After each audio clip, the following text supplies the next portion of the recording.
any other information that is relevant. The Secretary Treasurer will summarize any correspondence on file, and from there, the applicant may make a brief presentation if they so choose. And the public will have an opportunity to speak to the applications being considered. And in view of the number of applicants that we have on the agenda today, I would ask that we only introduce new information. If the information that's being provided has already been submitted either electronically or with the application, we don't need to repeat it. From there, the public will have an opportunity to speak to the applications being considered. After the public forum, the committee will then deliberate on the proposed applications and consider a motion to pass, defeat, or defer the decision of the applications. The consent applications being considered this morning are B2203 and B20A and B for Hungry Bay Road, B2320 for Bailey Road and Colony Road. The minor variance applications being considered this morning are A2310, A2312, A2313, A2314, A2315, A2316, A2319, A2321, A2323, A2325, and A2326. So if your application is somewhere near the list, near the bottom of the list, I may recommend that you may want to come back later. It could be a while. With that in mind, before we begin, I would ask the members of the committee, are there any declarations of pecuniary interest? Okay, seeing none, I have a motion somewhere.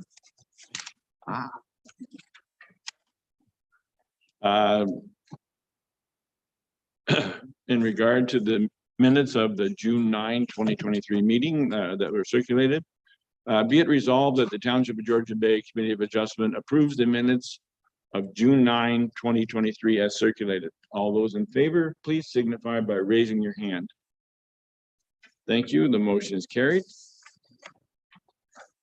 I have a second resolution that be it resolved that the Township of Georgian Bay Committee of Adjustment adopts the agenda dated July 14, 2023. All those in favor, please signify by raising your hand. The motion is carried. Thank you.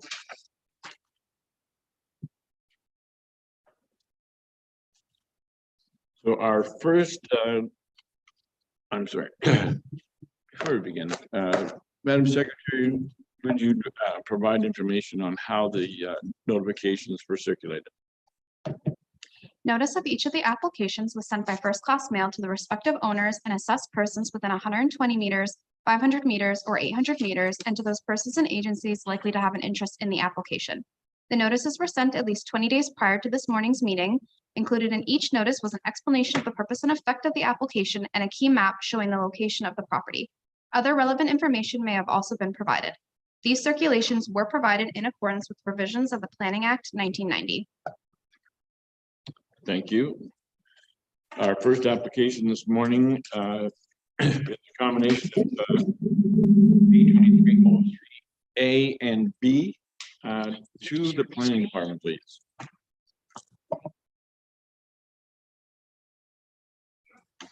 Good morning, Mr. Chair and members of committee. I'd like to share my screen if that's okay with you this morning.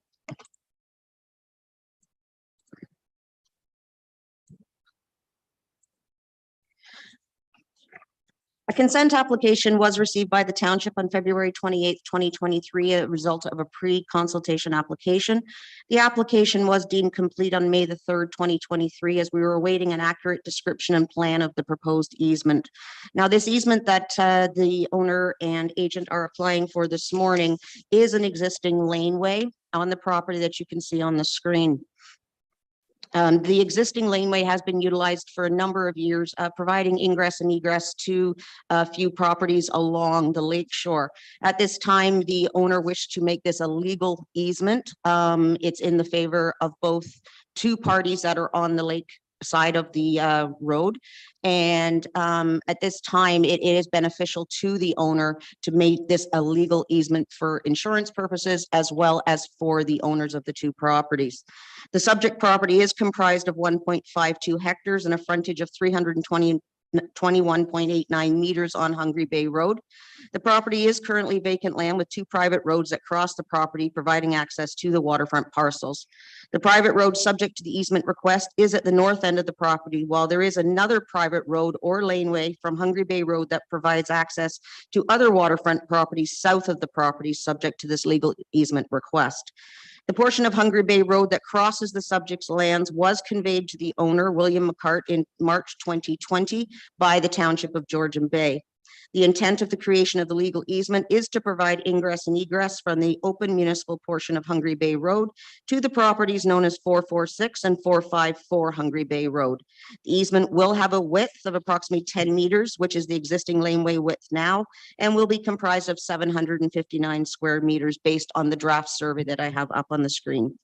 Based on a review of the relevant policies, staff are recommending approval of the application on the basis that the proposal does comply with the provincial policy statement, conforms to the district and municipal official plans, and maintains the intent of the zoning bylaw.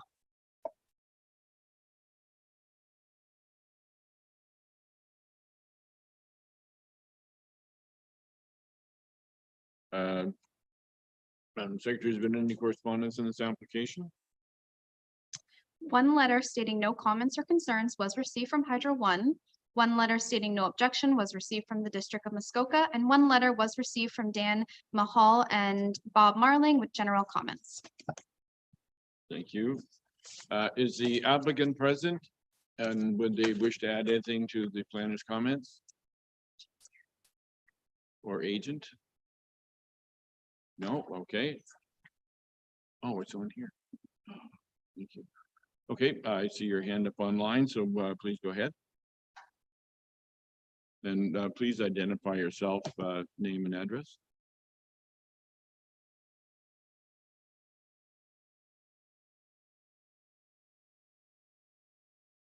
Are you there, Mr. Rabinovich?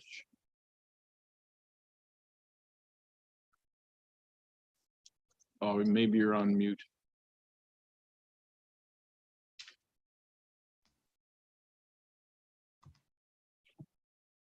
Okay, apologies. That's a little better. Yeah. So my name's Paul Rabinovich, and I'm a lawyer representing lawyer from HGR Graham Partners Law Firm in the Barrie office. And I'm representing both the applicant, Mr. McCart, through, he has his own lawyer, but I'm completing the application. And I'm representing the two parties as well that are going to receive the benefit of the easement should it be granted through Stewart Title. So I'm retained by Stewart Title. There's another lawyer retained by Title Plus for one of the other owners. And yeah, really the application speaks for itself. There had been some comments from adjoining owners, a bit of confusion around sort of the process and stuff and the legal issues, but unless the committee has questions about any of that, I don't really have anything to add to the application and what Deb McCabe has said. Okay, thank you very much for that. Is there any member of the public that wishes to ask a question or make a comment on this application? Okay, seeing none, I'll close the public session of the application and bring the matter before the committee for any questions or comments. And I would just ask the committee at large, are there any questions or comments you may have about this application? Member Jarvis? Yes, to the planner. We're in hand here, some correspondence that was brought in today, and maybe that's just confusing matters. I'm not sure, but can you address the correspondence that we're reading here this morning? I'm not clear on how it applies to what's going on here, and of course came in late, so being able to sit down and study it has been rather difficult. I apologize. I didn't receive any correspondence this morning about this application. Not this application. There was other.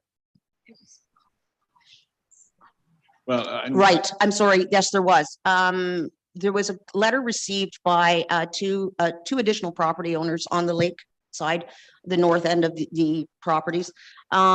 Basically, I responded to the gentleman that had written the letter this morning because I believe those questions that were asked should be addressed to council, not to the committee. Those are strictly to do with roads and easements and things like that. And I believe that is something that should be addressed with council and not committee of adjustment. Okay, thank you, Ms. McCabe. I had the same opinion. The person who submitted the letter apparently is available online, but didn't offer any comment when it was appropriate. So thank you for bringing that, Mr. Jarvis. Are there any other questions or comments?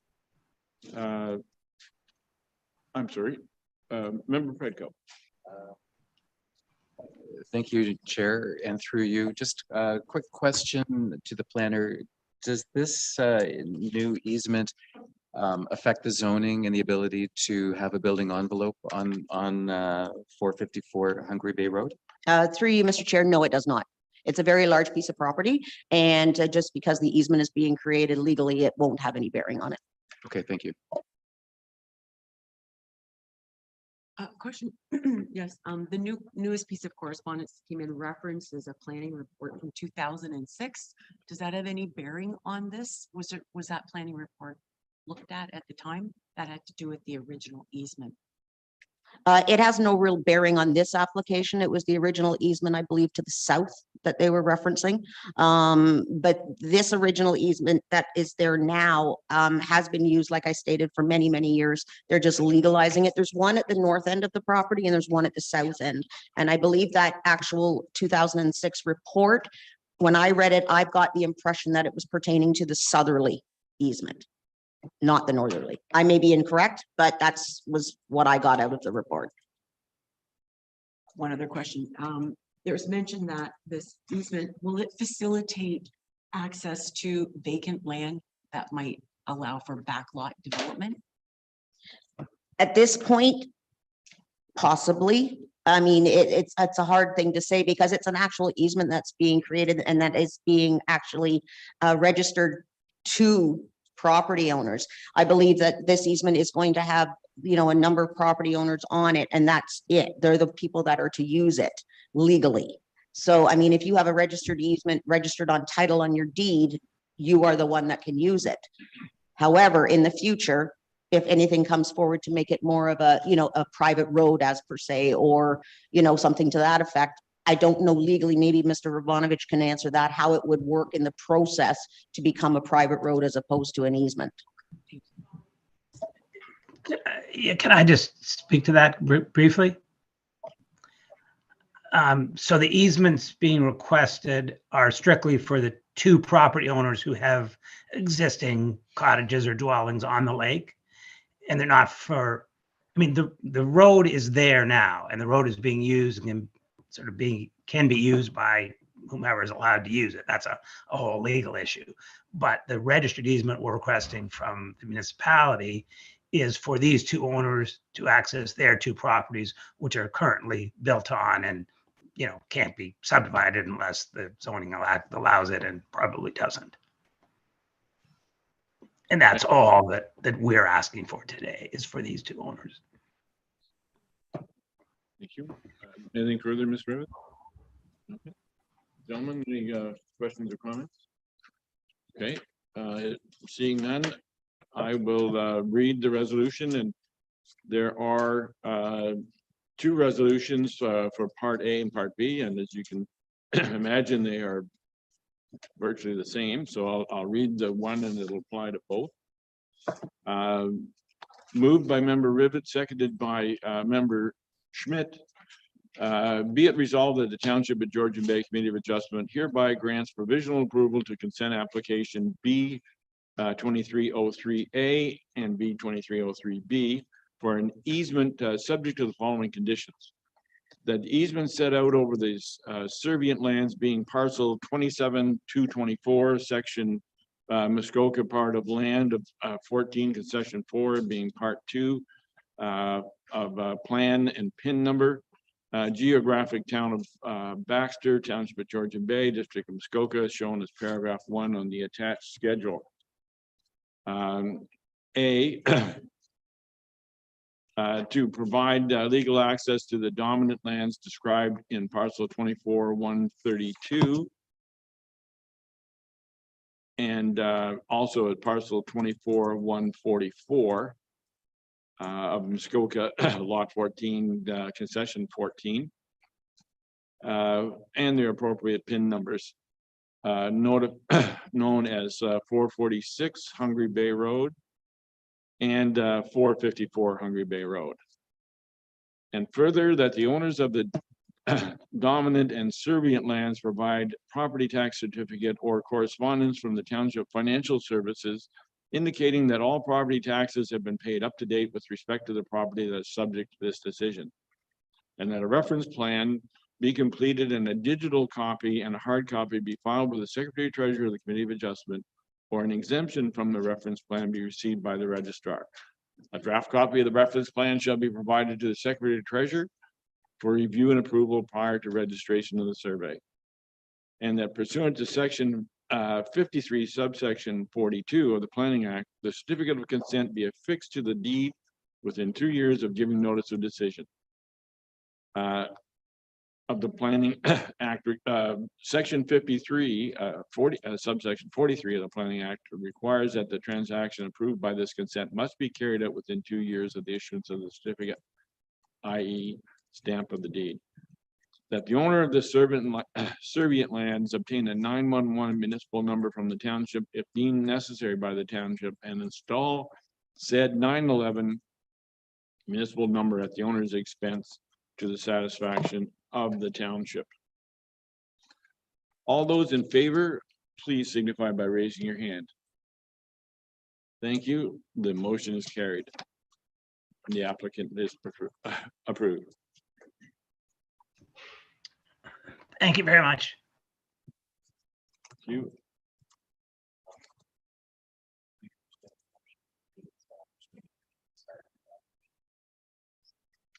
Okay. Thank you. Our next application is B2320. And again, it covers 2 applications, B2320 and B2321 for 65 Bailey Road and 49 Colonial Road respectively. To the planner, please. Through the chair, the purpose of the consent applications is to sever 2 portions of the water lot and add them to the abutting properties municipally known as 65 Bailey Road and 49 Colony Road. The effect will provide the owners of said properties with legal access to the water and bring their shoreline structures onto lands in their ownership. As the properties are located along the Trent Severn Waterway, Parks Canada has expressed that they do not have an issue with the proposed lot additions. Thank you. Thank you very much.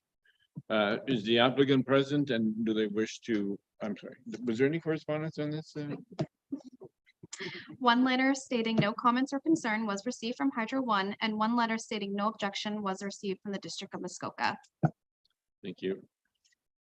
Is the applicant present and do they wish to make any comment on this application?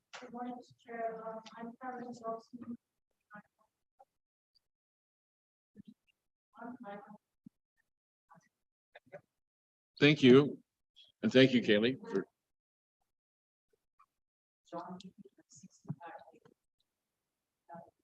Okay, thank you very much. Okay, and we do have a person online. Do you wish to add anything to the application? No, okay. Very well, I'll close the, oh, I should say, are there any members of the public that wish to make comment on this application? Okay, seeing none, I'll close the public session of the application and bring the matter before the committee for any questions or comments. And Member Jarvis, do you have a question or comment? It's always me, isn't it? I appreciate the report on this. I'm just curious, my impression looking at the report is the land being conveyed is underwater. Have I got that correct or not? Through the chair, that is correct. It is flooded lands. And it's policy to grant flooded lands to people. It's unlikely to be unflooded. I mean, this is controlled waterway, correct? For some reason in the past, This water lot was created through a plan of subdivision. The assumption is that back in that time, the lands weren't flooded. And the manager of planning would like to provide his input. Water lots is a lot that is underwater. And may always have been and may be in the future, depending on how climate change happens. Number of years ago, through a plan of subdivision process, the Crown or whatever it is granted the bed of the lake to an individual, sold it to them, gave it to them one way or the other, making it private land. The bed, the water on top of it always belongs to the people of Ontario, but the land underneath it belongs to an individual in this particular case, which is why we call it a water lot. And it was created within the plan of subdivision. So it's not totally unusual in this township to have water lots, right? And in this particular case, the water lot in front of the two lots, Bailey and so on and so forth, is owned by somebody else. So yes, they can go out there and swim on it, but theoretically they can't walk on the bottom because it belongs to somebody else. They'd be trespassing. So in this case, we are looking to sever that, and they give those two people, those two properties, that underwater property in front of them to them through the severance process. Okay, so just to clarify then, for my own benefit, if it's all right with the chair, if they chose not to purchase this land, they still have access to the water for swimming and for dockage, correct? No. Okay. So yes and no. A floating dock that's connected to their own property is not touching somebody else's property because the water belongs to the Crown. Right. As soon as they touch the bottom of the lake, in that particular case, they walk out to a beach or whatever it is, or stand on the bottom, they're trespassing on somebody else's property. Interesting. Okay, thank you very much. Thank you, Member Predko. Thank you, and through you, the chair. Another question just for planning, and again, I think it's just the confusion over this water lot. Is the shore road, is there a shore road allowance to the south of 49 Colony Road? And if so, does that need to be closed? I think if you look at the other picture, the next diagram that's in the package, it just over to the east there. Okay, so we're not concerning ourselves with whether or not structures or anything, if there is an open shore road allowance, it's not an issue for this application. Through the chair, there is no open shore road allowance, and those lands that you're referring to aren't part of this application. Right, thank you. Any other questions or comments? Okay, seeing none. I will ask Madam Secretary for the resolution. Thank you. I'll read the resolution. It is moved by Member Jarvis and seconded by Member Rivet in regard to application B 2320. And do you have B 2321 there as well?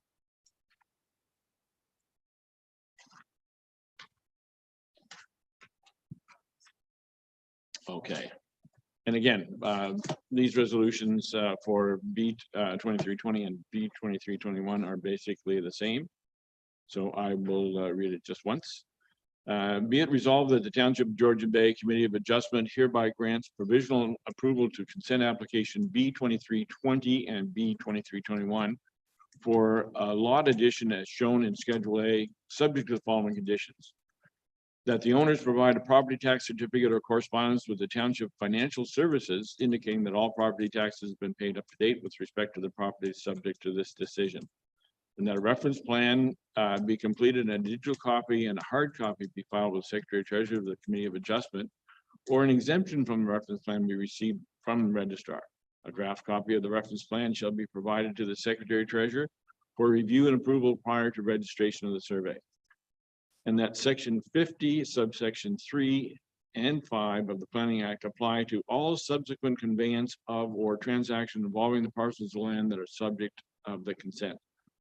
And that pursuant to section 53, subsection 42 of the Planning Act, the certificate of consent be affixed to the deed within 2 years of giving a notice of decision.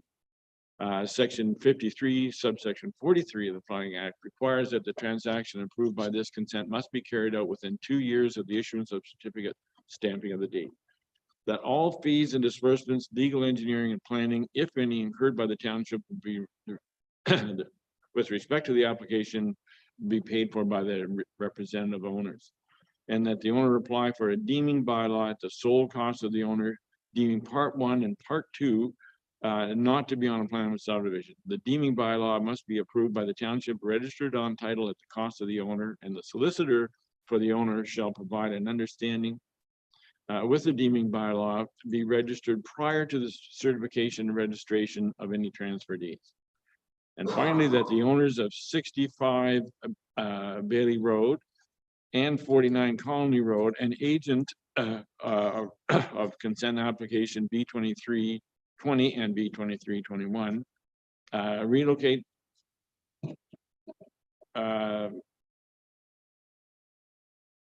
their docks so that they are within the boundaries of the straight line projection of the side lot lines and setback at a minimum of 5 meters. All those in favor, please signify by raising your hand. Thank you. The motion is carried and the application is approved. Thank you. Our next application is a minor variance application.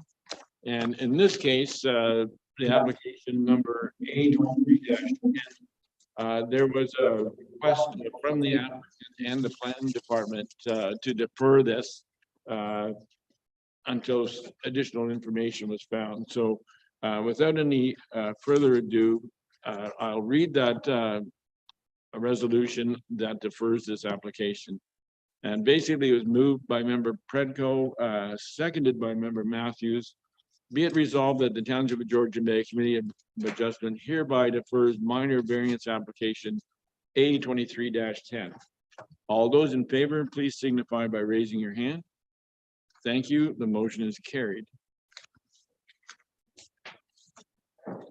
Our next application is A23-12 for 838 Island 2210. To the planner, please. Thank you, Mr. Chair. Up on the screen, I show you the location of this subject property. As you can see, it is a very unique shaped property on an island. So an application for the minor variance was received in April of this year as a result of a pre-application consultation with the township. The property is comprised of 2.43 hectares or 6 acres with a frontage of 509.62 meters according to MPAC, and is an island site on Georgian Bay. At the present time, I'll show you the site plan. At the present time, there is an existing cottage, which you can see in this area here. It is a very busy site plan, I understand that, as well as an existing sleeping cabin on the property, which was constructed in approximately 1946. So they are very old structures. The owner at this time wishes to demolish the existing cottage and the sleeping cabin and the original privy and construct a new 126.84 square meter cottage and a 13.38 square meter gazebo on the property. Relief of the front yard setback for the proposed cottage would be required from 20 meters to 9.98 meters, and the attached proposed deck on the front of the cottage from the 16-meter maximum front yard projection to 6.33 meters to the high water mark. The reason that the owner has continued to look at this area for development is the fact that it's already been cleared, it's already been disturbed, and they wish to keep the majority of the property in its natural state. This area in here in the Bay Area is all fish habitat type 1, which is a very sensitive land area as along the coast of this bay. Therefore, the owner also chose to put the cottage, the new cottage, etc., over in this area to be as far away from the fish habitat as they could be in order to develop the property. The existing cottage front yard setback is currently only 1.96 meters in front of the high water mark, and the existing bunkie front yard setback is 1.37 meters in front of the high watermark. The proposed cottage location will have a 21.19 meter setback from the high water mark on the west side of the property. They are proposing that the new structure be pushed back away from the actual water's edge. And this whole area up in the northeast corner of the property is going to be naturalized. They want to bring it back to as much of a natural shoreline as they can. Staff are recommending approval of the application based on a review of the relevant policies, as the proposal is consistent with the provincial policy statement and meets the 4 tests of a minor variance.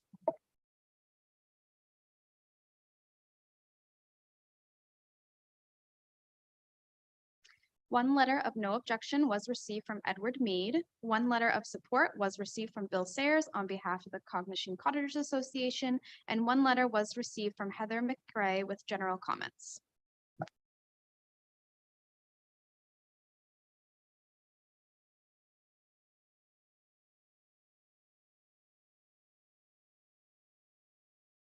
Just to the applicant that's online, is there anything you wish to add to the planner's comments?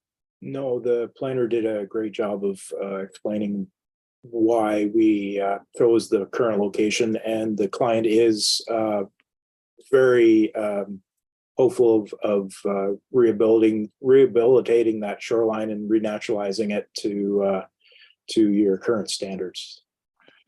I'm sorry, could you identify yourself, please? For the Sorry, my name's Clint Garnis, designer and agent for Katrina Baker, owner of the property.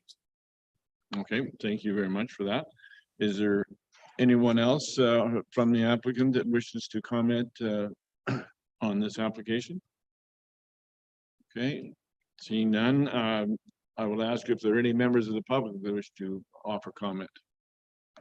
Okay, seeing none, I'll close the public portion of the application review and bring the matter before the committee for any questions or comments.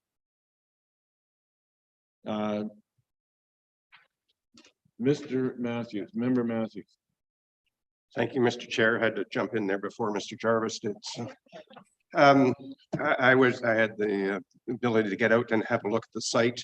This is going to be a huge net improvement. The existing cottages there's a rock wall, so they're going up on top of the rock wall and moving back. So I have no issues with this whatsoever.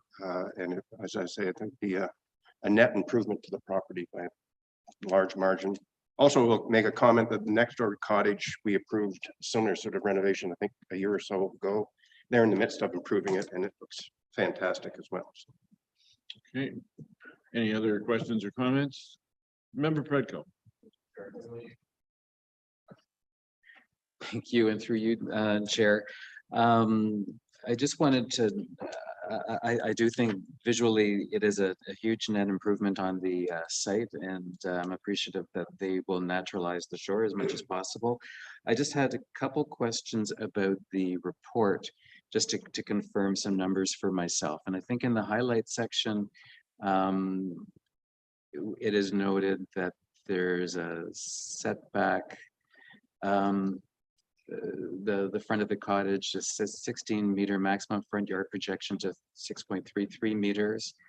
And I think in the detail below, it's not really noted.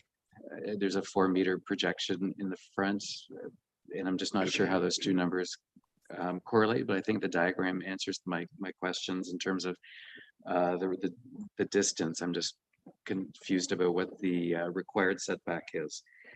And the only other comment or observation is I guess this cottage currently doesn't have a septic, it just has the privy. That's not part of the minor variance, so I'm assuming that they're going to find an appropriate place for it, and that will happen in the building process, building permit process. Through you, Mr. Chair, they have provided a rough area of where the septic is going to be, and it's going to be at the very north of the, it's way far away at the north end of the property that it's being located. So. Okay, thank you. I missed that on the diagram. Thank you. Thank you. Member Jarvis. Questions have been dealt with. Thank you. Okay, thank you. If there are no further questions or comments, I'll read the resolution. Moved by member Rivet, seconded by member Schmidt.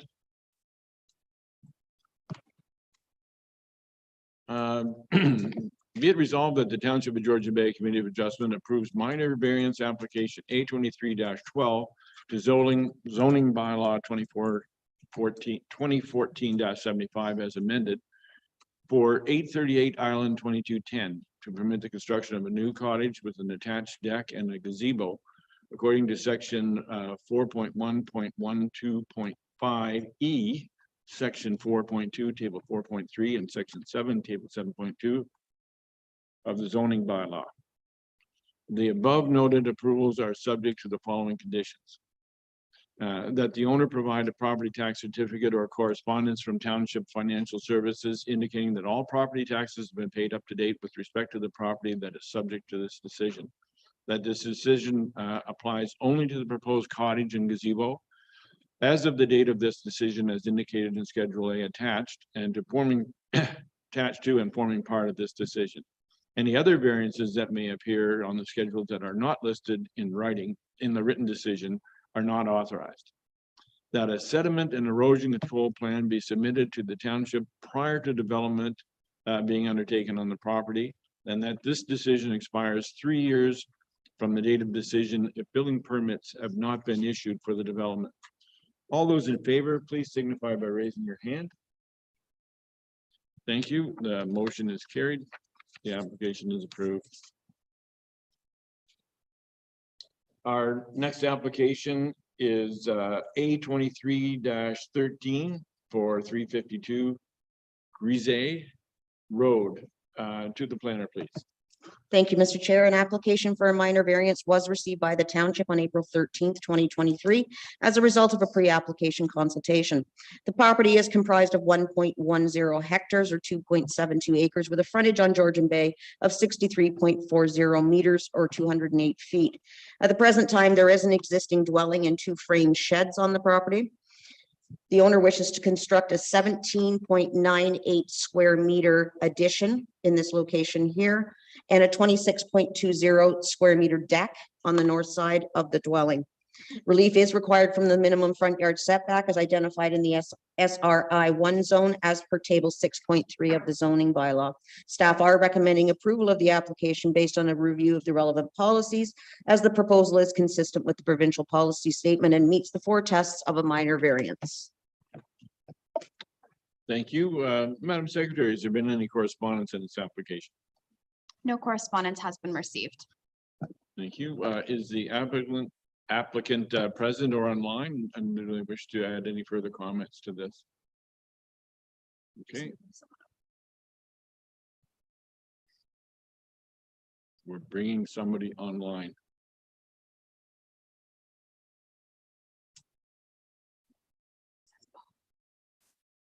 And the applicant is Bob. Bob, could you identify yourself for the record, please?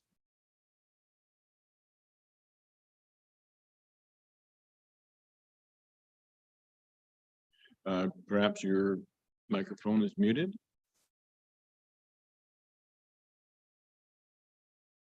Unmute. There. Yes, Robert Lauren. I am the designer and applicant for the owners. I have nothing else to add, but will be available for any questions. Okay, thank you very much. Any members of the public that wish to comment on this application? Okay, seeing none, close the public portion and bring the application before the committee for any questions or comments. And Member Ribbit. Yes, just one question. I might have missed it. Is the shore road allowance purchased? Do they own the shore road allowance? From my understanding, yes, they do. Okay. Member Predko. And through you, Chair, just curious as to which community plan this property falls under. It's just outside of the actual settlement area boundaries of Honey Harbor, but it is part of the Honey Harbor coastal waterfront community. Thank you. Member Matthews. Thank you, Mr. Chair. Through you, just a question to the planner. Maybe I missed it as part of my package, but 3 out of the 4 reasons for or judging whether this is a minor variance or not. The general intent of the bylaw being desirable and minor in nature was missing from my documentation. And I just wondered if that was an error that I received or. I will just look at that for you. And while you're doing that, I will make a comment that was out on the site. The addition is essentially putting two walls on already two walls that are there and a sort of a minor porch over top of that. So I don't have an issue with it. Okay. Any other questions or comments? Okay. Seeing none, I will read the resolution. Moved by member Schmidt, seconded by member Jarvis.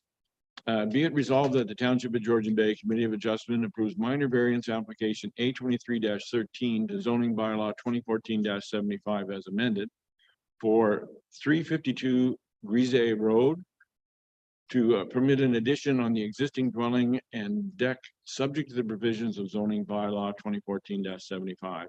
The above noted approvals are subject to the following conditions: that the owner provide a property tax certificate or correspondence with Township Financial Services indicating that all property taxes have been paid up to date with respect to the property that is subject to this decision, and that this decision applies only to the proposed addition on the existing dwelling, and the proposed deck as of the date of this decision is indicated on Schedule A attached to and forming part of this decision. Any other variances that may appear on the schedules that are not listed in the written decision are not authorized. That this decision expires 3 years from the date of decision, building permits have not been issued for the development. All those in favor, please signify by raising your hand. Thank you. The motion is carried. The application is approved. Our next application is A23-14 for 125 Ravine Way. To the planning department, please. Through the chair, the purpose of this application is to facilitate a third dock on the property, whereas only 2 docks are permitted on lots with shoreline frontage of equal to or less than 122 meters. The proposed dock will be located in front of the detached dwelling and will have a width of 3.1 meters and a length of 10 meters. A site visit was conducted on June 2nd. The subject property is a peninsula with an area of approximately 1.1 acres and frontage on 6 Mile Lake. The property currently contains a detached dwelling, which is under construction, and 2 docks. The proposed dock will float on the water surface, and according to Fisheries and Oceans Canada, floating docks cause minimal disruption to aquatic systems. The dock also exceeds the minimum 5-meter side yard setback requirement and is the only shoreline structure located on the west side of the property. And the dock will also provide access to deep water and close direct access to the new dwelling. Staff are recommending approval. Thank you very much. Madam Secretary, has there been any correspondence in this application?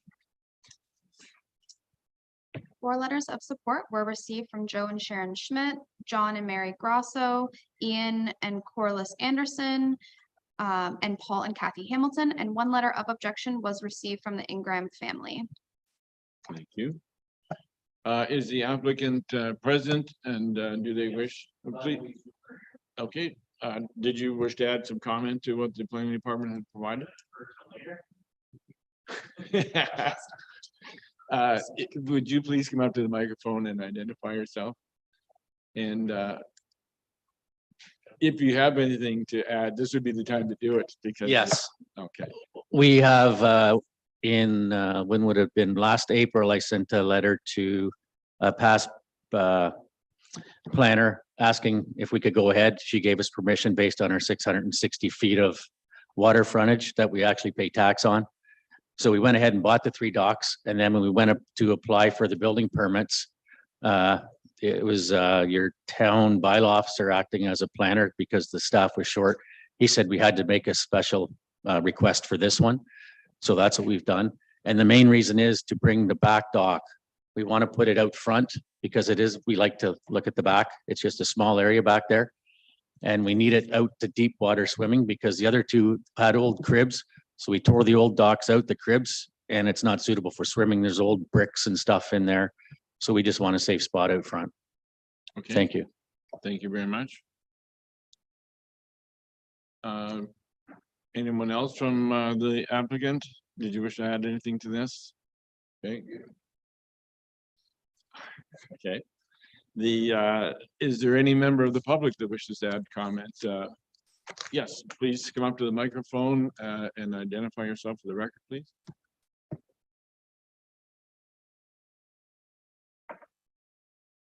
Yes, I'm Carol. You have to turn it Yeah, on. there's a little button there. Thank you. I'm Carol Ingham, and I represent the Ingham family. It's My husband, INGHAM. INGHAM. Okay, thank you. And my husband, Brian, couldn't be here today, but he did put in a submission for a delay in this request. In the and he also put in a submission of our concerns.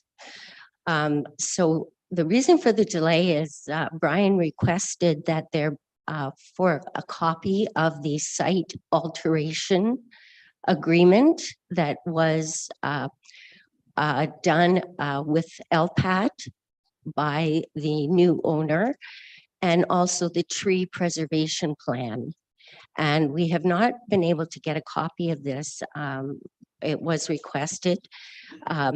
We have heard back, and it is being looked at by the bylaw officer, and he's going to let us know if he has a copy of that. So we're delaying until we can see a copy. This particular property has been extremely altered. We have shared that back bay, the beautiful back bay, with the Fever family since 1950. And they have a swimming dock. They had a swimming dock where there is a very long 35-foot dock there right now with a long bridge on it, which goes right across the channel which is our swimming area. I also want to make mention that there are 4 docks. There are the 3 proposed docks. One of them right now is all along the shoreline of this very protected bay, which is a breeding ground for turtles and for frogs. And we have a lot of blue herons, etc. And it's running all the way along 30 feet of the back bay. And it appears that that is what's going to be put at the front of the cottage. Also in the back bay are 2 docks. One of the docks has a bridge to another large dock. And right next to that dock is foreign material, I would say plastic or some type of urethane, which accommodates 4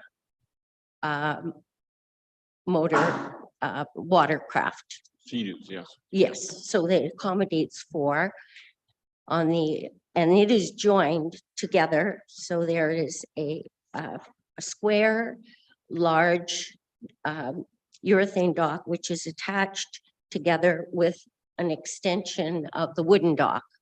And it's very wide. It will accommodate 6 motor craft between those 4 and the big boat that's there and another boat that might want to go. To get in there, you have to enter the little channel, come in the back bay. So all of these vehicles have to go by the swimming area that we have with a small dock and a little sand area for the grandchildren, great-grandchildren. And all of these vehicles will have to come in that way and be parked here. In the wintertime, all of these long docks are going to have to be stored somewhere, these floating docks. We'd like to know if they're planning to take these docks off and store them all in this back bay against the shoreline keep in mind that this back bay has been protected by the Fevers and the Inghams for 70 years. And it's a very special area for generations of our family. There's been so much alteration to this property. So I think it's very relevant to have a look at the site plan that they agreed to, or alterations that they asked for the property.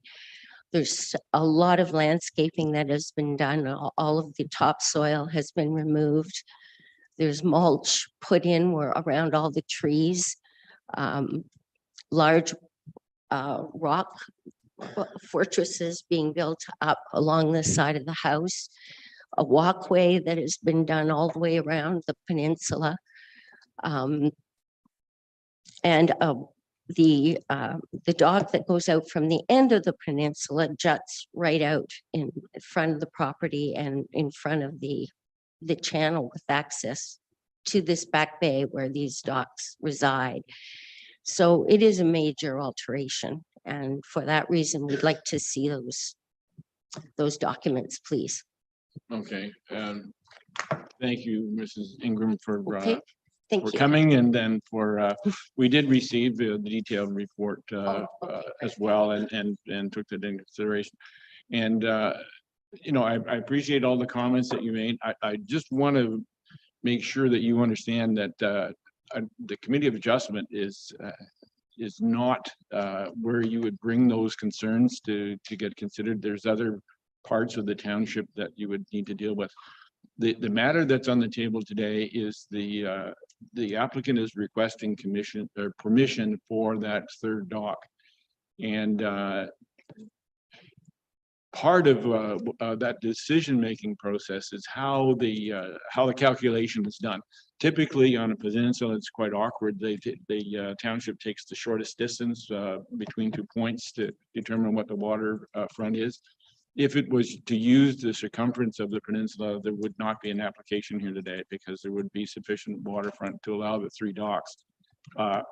All of the other comments that you made in regarding to the landscape and to the docks and stuff in the small bay are a matter that you'd need to discuss with either the building department or the bylaw enforcement officer that's here.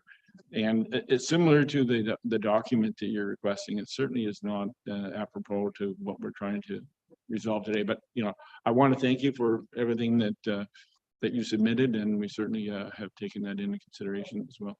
I would like to reference that there are 4 docks. They all appear spring. 3 wooden ones. It appears there's going to be another bridge, large bridge put on this 3rd dock. And there's also this 4th dock, which will house 4 watercraft.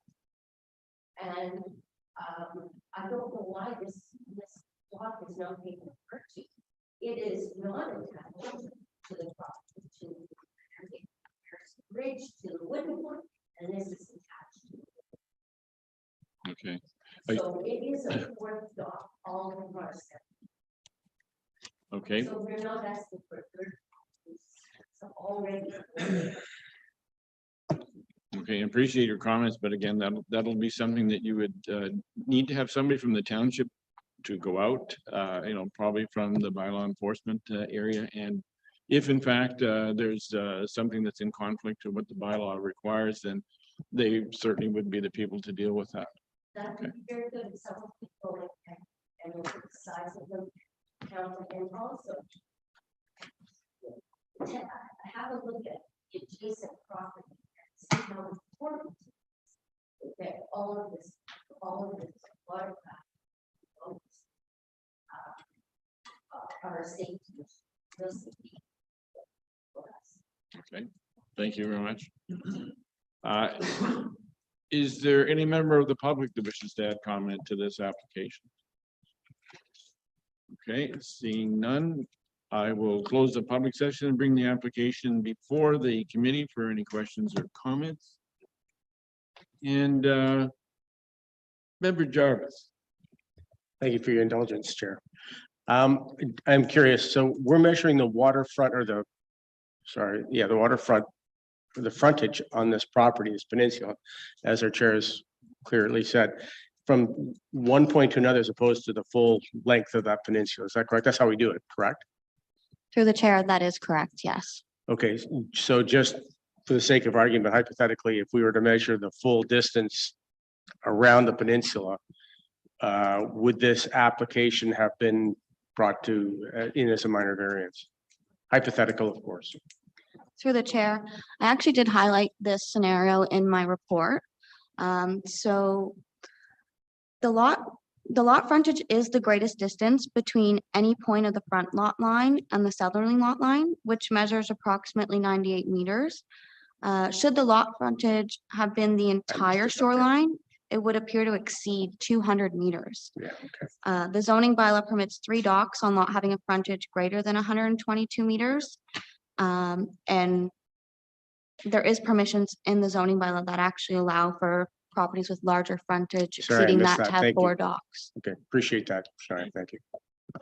Any other questions or comments from committee members? Yes, through you, Mr. Chair, just a clarification.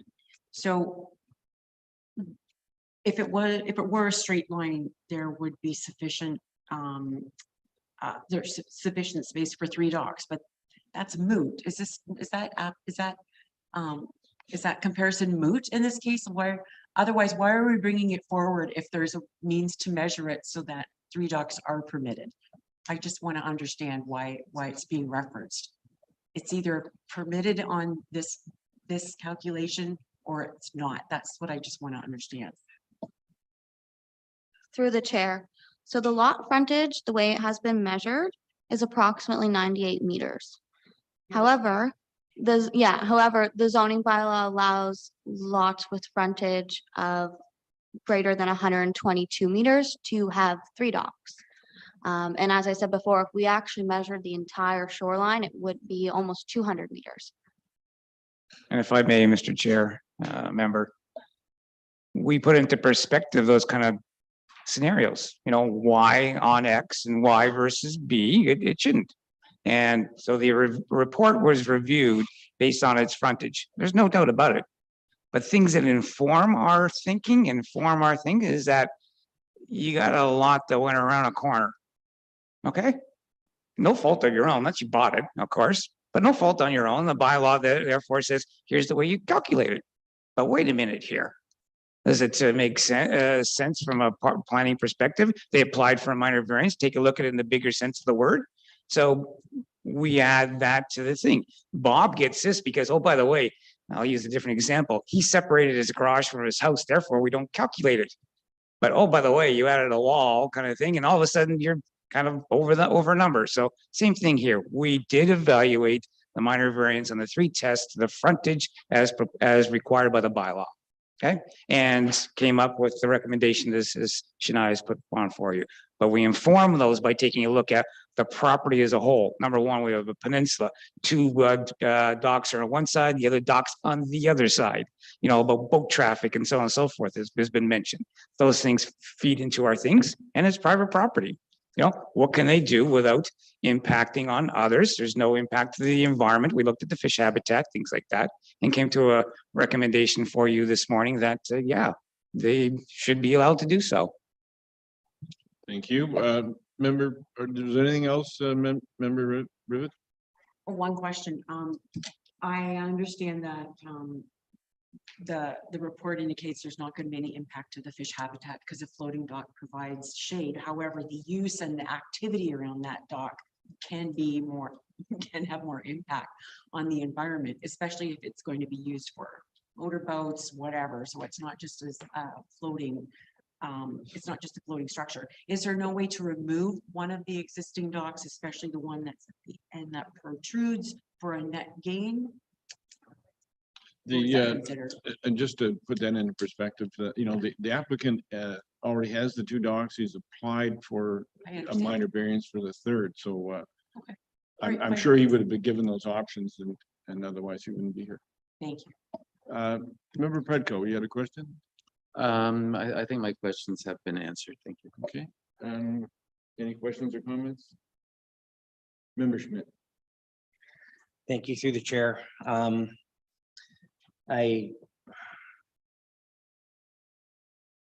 Some of my comments here, and I just want a little bit of indulgence for a second, because I believe this is the second time of a public disparaging comments toward the Jobin family with the development that they've done on that property. I'm familiar with the dwelling that was there that was deemed to be an incredible respect to the property. It was a 1950s cottage with an outhouse sitting on a rock draining into this precious bay. The tree clearing that I'm familiar with is trees that had to be removed to put in a water loop biofilter, septic system, top of the line, most environmentally conscious. The landscaping that's been done on this property, in my opinion, is stunning. It's been a net improvement to the lake, and the Ingham view has been eliminated of a cottage right in front of them to now a treed view to a western sunset. And yet they're here speaking against a dock that is not in their visual impact. It is not at all impacting them whatsoever. And I strongly support this application. Okay, thank you very much. Did you have a question, member Matthews? Yeah, thank you. Not so much a question as a comment. Did have a chance to visit the site. I think the proposed location for the third dock is great, so that they can just come out of their cottage, walk down to the dock and get into some deep water for swimming. And I don't see it as a navigational hazard as well. So I would support it. Okay, thank you very much. If there are no further questions or comments, seeing none, I will read the resolution. Moved by member Matthews, seconded by member Predko. Be it resolved that the Township of Georgian Bay Committee of Adjustment hereby approves minor variance application A23-14 for the construction of a floating dock and subject to the following conditions: that the owner provide a property tax certificate or correspondence from Township Financial Services indicating that all property taxes have been paid up to date with respect to the property that is subject to this decision. That this decision applies only to the proposed floating dock as indicated in Schedule A attached and forming part of this decision. Any other variances that may appear in the schedules that are not listed on the written decision are not authorized. So we're talking only about the dock, the additional dock. And finally, that this decision expires 3 years from the date of decision if building permits have not been issued for the development. All those in favor, please signify by raising your hand. Thank you. The motion is carried and the application is approved. Our next application is A23-15 for 10352 Georgian Bay Shore. To the planner, please. Thank you, Mr. Chair. An application for a minor variance was received in April of this year as a result of a pre-application consultation with the township. A bylaw enforcement complaint was received by the township indicating a deck had been constructed on the existing sleeping cabin without the benefit of a building permit. An order to comply was issued by the building department, which resulted in a pre-application consultation and subsequently a minor variance. The subject property is comprised of 1.71 hectares or 4.22 acres with a frontage on Georgian Bay of approximately 142.87 meters. The existing sleeping cabin, which is on the property, did receive, from what we understand, a building permit in 2019 for a foundation and washroom repair. This original sleeping cabin was constructed on the property prior to 1975. It appears that the structure also received some exterior cosmetic work, but as you know, is not required for building permit for cosmetic work on the outside. The sleeping cabin would be recognized as illegal non-complying, which would be permitted to be repaired or expanded, provided the front yard setback was not further reduced. If the committee so has any questions pertaining to the building permit that was issued, they can be directed to the chief building official who is in attendance this morning. As the deck that was constructed on the sleeping cabin without the benefit of a permit reduced the front yard setback to 6.37 meters, a minor variance is required. Staff are recommending approval of the application based on a review of the relevant policies, as the proposal is consistent with the provincial policy statement and does meet the 4 tests of a minor variance. Thank you very much. Madam Secretary, was there any correspondence in this application? 2 letters of objection were received from Thomas Bain on behalf of the Eastern Georgian Bay Protective Society and Kathy Cooper, and 8 letters of support were received from Bob and Helen Derby, Archie McIntosh, Bob Heron, Chris Black, Jeff and Beth Barker, Will and Jennifer Ainsley, Chris and Louise Belicky, and Debbie and Chris Eldred. Thank you very much. Is the applicant present this morning? And if so, will they come forward and identify themselves at the microphone? Yes, Armin, could I ask you to come to the microphone, please? Yeah. Thank you.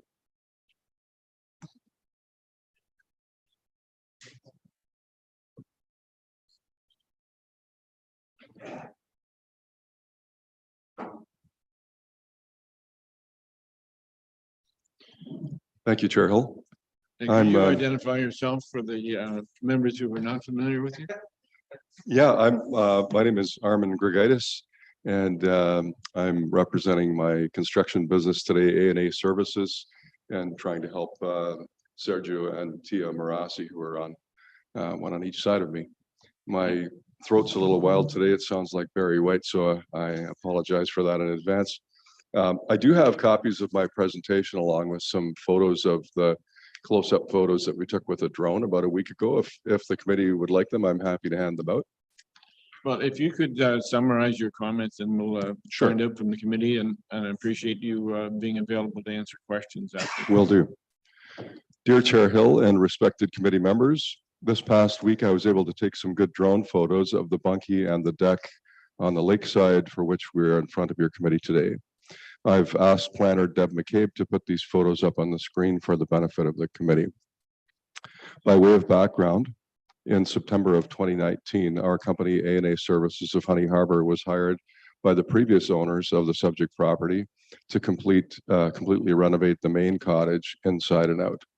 In addition to, due to their poor and unsafe condition, we were asked to remove and reinstall a large covered deck at the rear of the cottage, remove and rebuild the decks and railings on the south and water side of the main cottage. A&A was also hired to perform structural repairs to the bunkie foundation and to rebuild an existing washroom in the bunkie. Building permits were acquired for all of the aforementioned work. The former owners wanted to save completion of the interior and exterior finishes on the bunkie until the balance of the cottage work was completed. The cost and availability of building materials during COVID was certainly a factor in terms of costs and delivery dates. As such, no additional permits for the bunkie were acquired at this time. In early August of 2020, before all of the work had been completed, the previous owners opted to purchase a road access cottage elsewhere and to sell the existing water access cottage in a partially completed state. It was decided that the large covered porch on the back of the main cottage would remain partially completed, whereby approximately 50% of the rear deck and all of the roof were not constructed at that time. On the bunkie, only raising of the building and the steel foundation were completed before the sale to Marassi in August 21st of 2020. As such, the current owners, Sergio and Tia Marassi, bought the property with an open permit on the bunkie for the foundation and bathroom renovations and the ability to enlarge the back deck and build a future covered porch. On the bunkie, only the foundation work had been substantially completed when the Marassis took over. Over the summer and fall into the next spring, with the help of friends from Toronto, the Marassis completed refinishing the interior and exterior of the bunkie and installed the washroom on the main level. They also constructed a 6-foot wide deck over 3 large I-beams, which were left protruding from the bunkie on the water side. These I-beams were left long for the purpose of raising the bunkie off the old crooked pier foundation. This bunkie is situated in an area where varying depths of clay and boulders are layered over bedrock. This is a very poor application for the use of concrete piers, as frost damage would continue to occur. As such, a robust screw pile and steel I-beam foundation was engineered. In order to install the steel screw piles that support the new I-beams, a large loader mounted rock drill was employed to drill 4-inch rock sockets 3 feet into the bedrock, approximately 18 inches from the front and back of the building. This drilling equipment was much too tall to fit under the bunkie, therefore the holes were offset. The holes were drilled and screw piles were installed with the aforementioned 18-inch offset from the building to allow for the use of a higher profile drilling equipment. Once the I-beams had been welded to the rock socketed screw piles and properly braced, the building was pushed back about 22 inches from the water. This way the building or the back wall of the building would bear directly down on the screw piles for better stability. The front piles supporting the I-beams are therefore offset 36 inches on the lake side, protruding from the front wall. They cannot be removed or the building would fall down.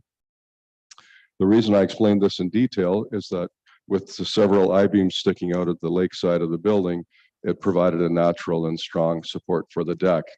And I believe, I didn't have this in my submission, but I believe that the Marassis had no reason to believe that they couldn't build a deck on it because there was an opening on the lakeside.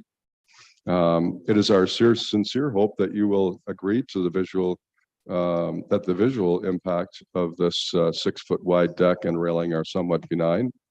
The deck, as built in scale and size, is actually a permitted structure in bylaw 2014-75, but without a variance when it reduced the encroachment of the structure from the high water mark.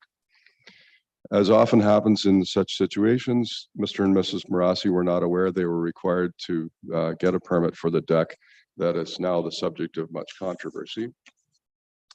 They wanted to apologize for any inconvenience this has caused and are hopeful the committee will see fit to approve their application for variance.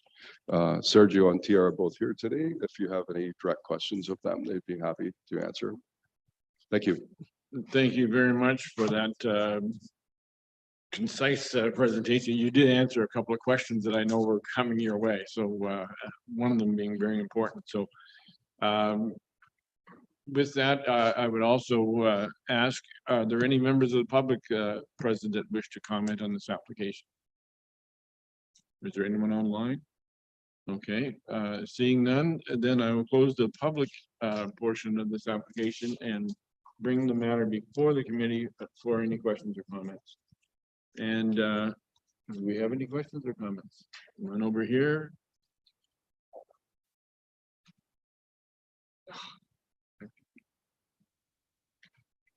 Okay, Member Matthews has a question or comment.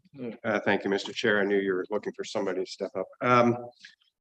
Mr. Grietas, thank you for explaining about the beams. That was one of my questions. If beams are sticking out, it looked like about 4 feet away from the edge of the building. And why were they left there? So you have to explain that so I can see how you might assume that a deck could go there. So if I look at this, if the deck wasn't there and you came to the committee for approval, I know I would vote in favor of it. So whilst there was some controversy and was it any underhanded work, I don't think there was. So I would support this application. But again, I do have one question to the planning department. And on page 121 of the whole report, Ms. McCabe, you make reference to there's docks and railways, I think, as used as a marina. And I just want to make sure that that property, I don't see any use as a marina. I was there, I didn't see any use as a marina. And maybe it just got transcribed from some other cut and paste. I'm sorry, I missed. For what page did you say? 121 of the entire of the big report. Yeah, I think it's just a typo, Ms. McCabe. But if you want to look into that. Yes, I certainly will, and I'll get back to you. Okay, and did I see your hand up, Member Jarvis? Just put a clarification for Mr. Grietas, if that's all right, since these I-beams were part of this significant controversy that erupted over this application. In your explanation, you indicated that when you're putting the screw piles down, you realized you had to move out from the original location where the piles would have been. Is that, have I got that correct? No, for some reason my light's not working.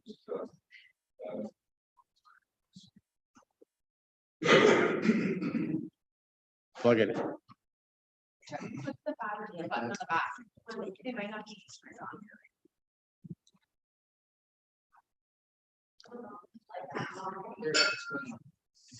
No, it was, but it's not now. Dead battery? Nope.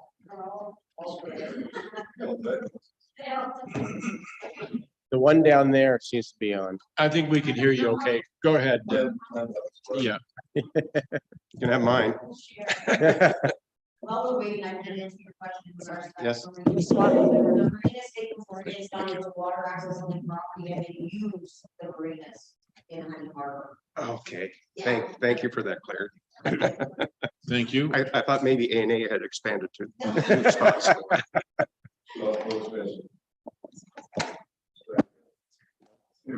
We can hear you fine. Yeah. What I was trying to explain, and it might be easier, I give you my copy here and you can read it. Because as you can imagine, when you're very low to the ground like that and you're trying to jack up a building, there's very little headroom. So we had to, in order to be able to drill a 4-inch hole in the rock to accept the screw piles, we had to drill the holes offset from the roof line because it's a tall machine that comes in. So what we did there was we drilled 18-inch offset and then we put the I-beams on cribs and raised it up. Once the screw piles were in, then we just moved the beams over onto the screw piles. So they basically the beam is strong enough to span from the 18-inch offset to the other 18-inch offset on the lakeside. Right. But because we wanted it to be a little more stable, we actually pushed the building back once it was sitting on the I-beams so that the back wall was bearing directly on the back row of screw piles. Okay, so my only comment is if the screw piles didn't go in where they were originally intended, is that an issue from a planning standpoint? I mean, it's minor from my perspective, but is it? We an actually issue? intended to put them exactly where we did. Oh, we did? And I Okay. apologize if Okay. I mixed You that up missed that? somehow, Okay, but and now I understand it. Thank you very yeah, much. no, the building had been there. We don't even know how old it is, but it Yeah. looks like it might have been built in the 60s or early 70s. It's not that old. I mean, come on, we're not that old. Thank you very much. And I think that was the greatest amount of clarity was around the remaining supports for that cottage. And your description made it clear, I think, to everyone that they were necessary. And obviously, if they are required to support that, you need to cover them with something. So putting a small deck in the front seemed to be very appropriate. Thank you. So are there any further questions or comments, Member Predko? Yes, thank you. And through you, Chair. It's actually a question for the building department.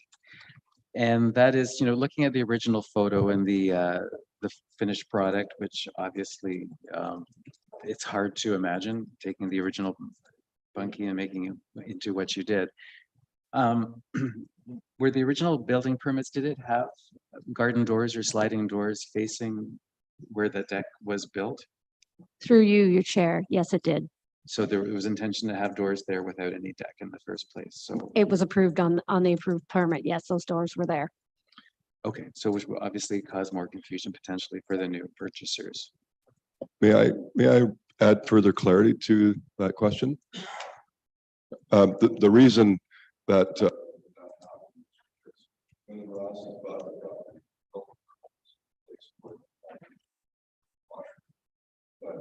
I wasn't involved.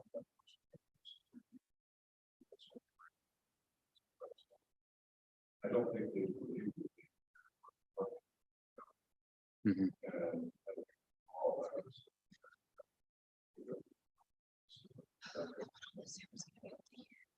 Okay. That is a problem. It's owned by us. Well, there's nothing you can do.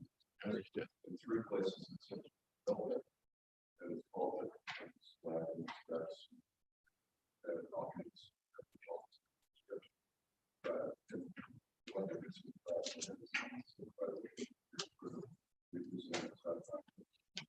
Sure. Okay, and the other observation is that in the pictures we have from before and after, all of the trees have been preserved. So I think that's speaks well to the effort that's made by the contractor and the owners. Okay. There any other questions or comments from committee members? Okay, seeing none, I will read the resolution.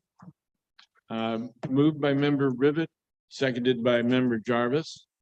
Be it resolved that the Township of Georgian Bay Committee of Adjustment approves minor variance application A23-16 to zoning bylaw 2014-75 as amended for 10352 Georgian Bay Shore to permit the reduction of the minimum front yard setback to the deck attached to the existing sleeping cabin that was constructed without benefit of a building permit. The above noted approval is subject to the following conditions. That the owner provide a property tax certificate or correspondence from Township Financial Services indicating that all property taxes have been paid up to date with respect to the property that is subject to this decision. And that this decision applies only to the deck attached to the existing sleeping cabin as of the date of this decision as indicated in Schedule A attached to and forming part of this decision. Any other variances that may appear on the schedules that are not listed in the written decision are not authorized. And finally, that this decision expires 3 years from the date of decision if building permits have not been issued for the development. All those in favor, please signify by raising your hand. Thank you. The application is approved and the motion is carried. Thank you. Thank you. Our next application is A23-16 for 253 Echo Bay Road. To the planner, please. Through the chair, the purpose of this application is to facilitate the construction of an addition onto the existing detached dwelling that will increase the width and the gross floor area, and to permit a dock with an increased width and length, as well as an increased maximum cumulative width of shoreline structures. The subject property is over 60,000 square meters in size, with approximately 51.9 meters of frontage onto 6 Mile Lake, and is developed with a raised bungalow. The shoreline contains a dock that will be removed. The land surrounding the dwelling are grass covered and relatively flat, with the remainder of the property being forested with mature trees and dense vegetation. A steep granite rock slope in the front yard is characterized by pockets of low-lying vegetation and mature trees. The existing detached dwelling has a gross floor area of 326 square meters, and the applicant is proposing to increase the gross floor area by 149 square meters, resulting in a total of 476 square meters. The addition is located in the side and rear yards, and the width of the dwelling will be increased by 6 meters for an overall width of 21.51 meters. The height of the dwelling will not be increased, and the proposed addition has a height of 6.27 meters, which is well under the 8-meter maximum in the zoning bylaw. Minimum side yard setbacks are being exceeded, and the side yards are heavily forested. The proposed dock is U-shaped and wraps around the proposed boathouse, with one side having a length of 9.9 meters and the other having a length of 12.34 meters. There are no sensitive natural features in this location, and the dock and boathouse will be the only structures on the property shoreline. The length or projection of a dock in 6 Mile Lake is restricted to 10 meters in order to maintain the lake's navigability throughout and minimize visual impacts on neighboring properties. One side of the dock has a length of 12.34 meters to create an area for lounging with unobstructed views of the lake. Because the property lacks a beach area and has a steep granite slope characterized by natural vegetation, this dock is the only way residents can fully appreciate the visual aesthetics of the lake. The 2.34 meter increase will not create navigability problems for lake users, and the structures are located in front of the dwelling. The side of the dock that exceeds 10 meters in length is furthest from the neighboring property to the south, and due to the contour of the granite rock and abundance of natural vegetation along the shoreline, visual impacts on neighboring properties will be limited.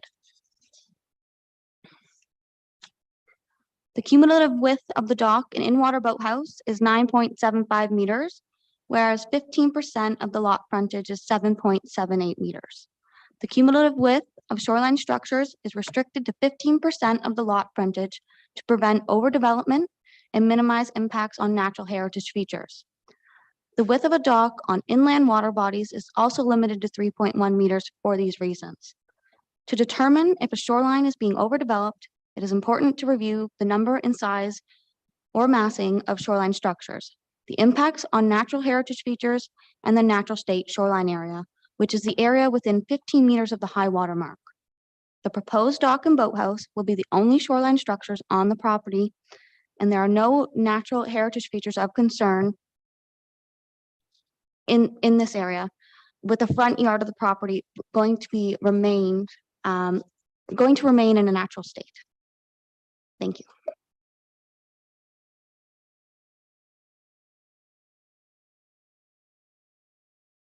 Six letters of support were received from Annette and Ronnie Boussard, Eric Croman, Tom Wright, the Crushank family, R. Smith, and Karen Simon, and one letter of no objection was received from John Carrington.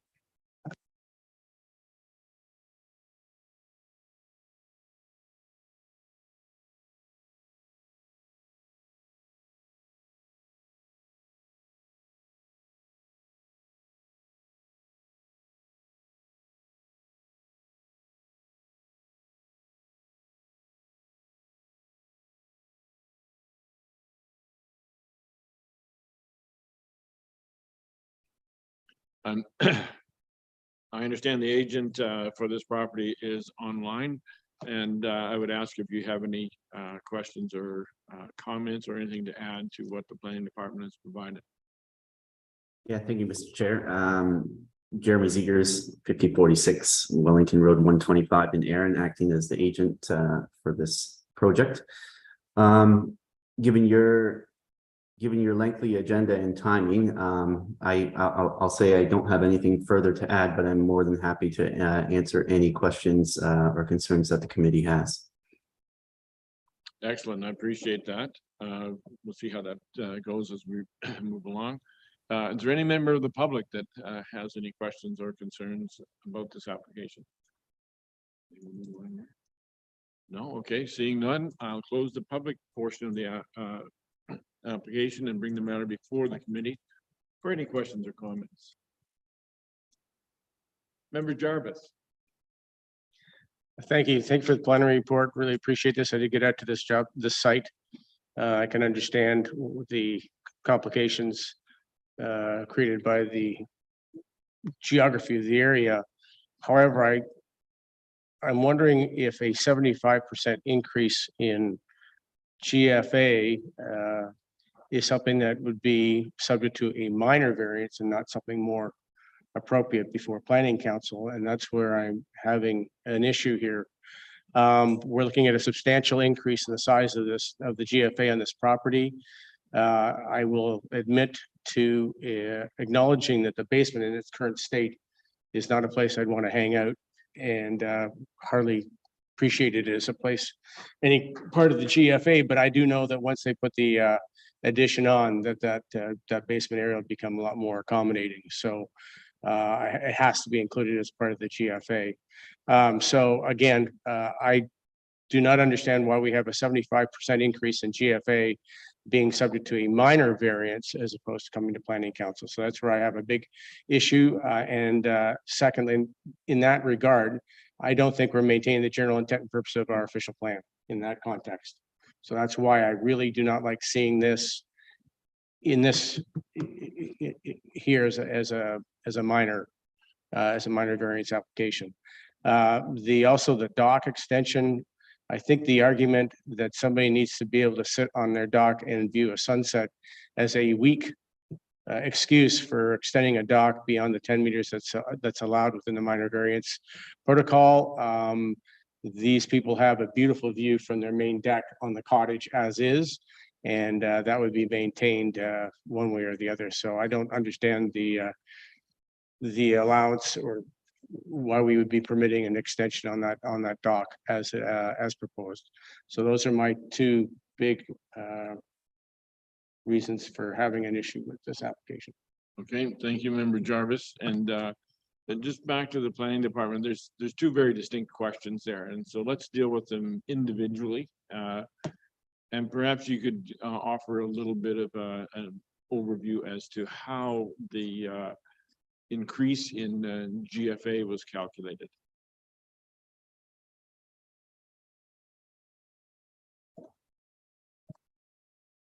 Through the chair.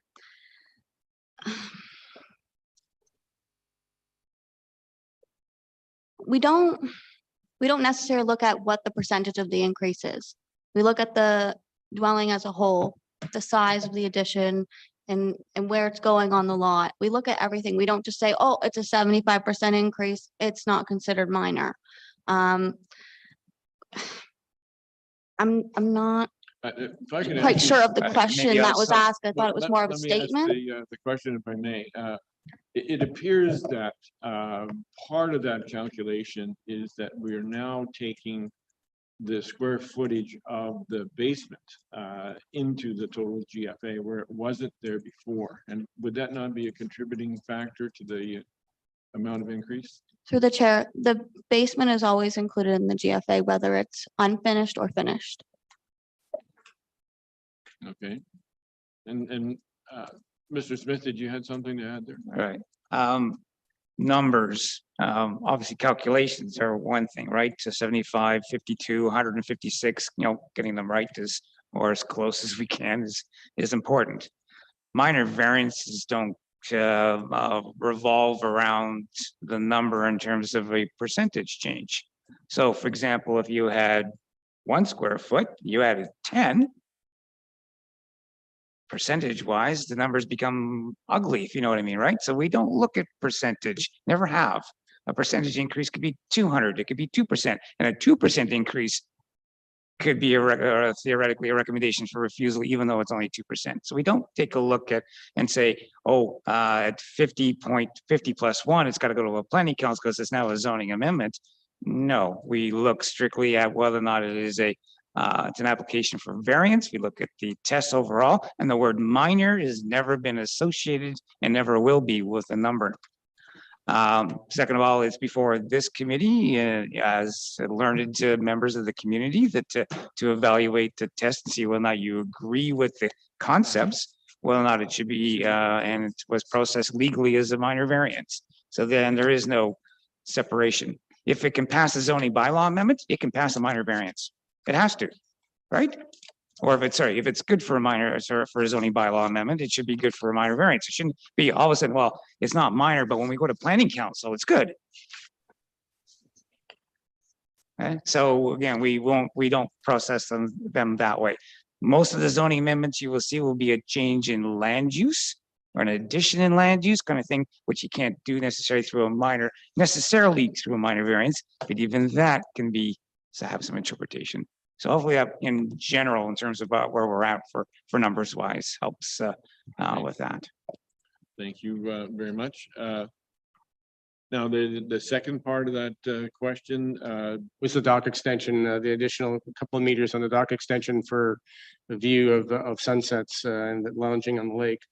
I've had an argument with that because I don't see why it is necessary to have that when they've got, if you are at the site, a beautiful view of exactly the same venue from the deck of the cottage. And again, I'm just dealing with minor variances here in my context.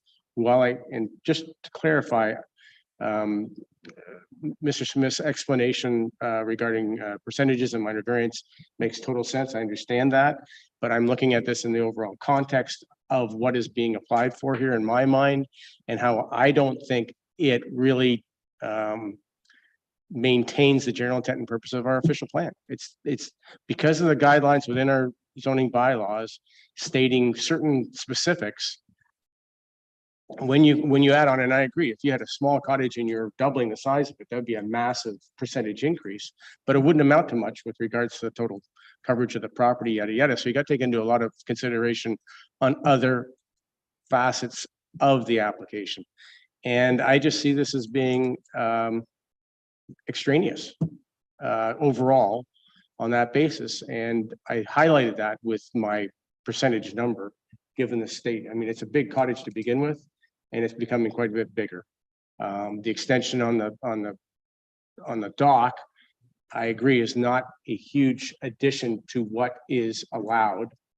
But I didn't see, I mean, we talk about needs and wants sometimes in these conversations, and I don't see that as something that is necessary.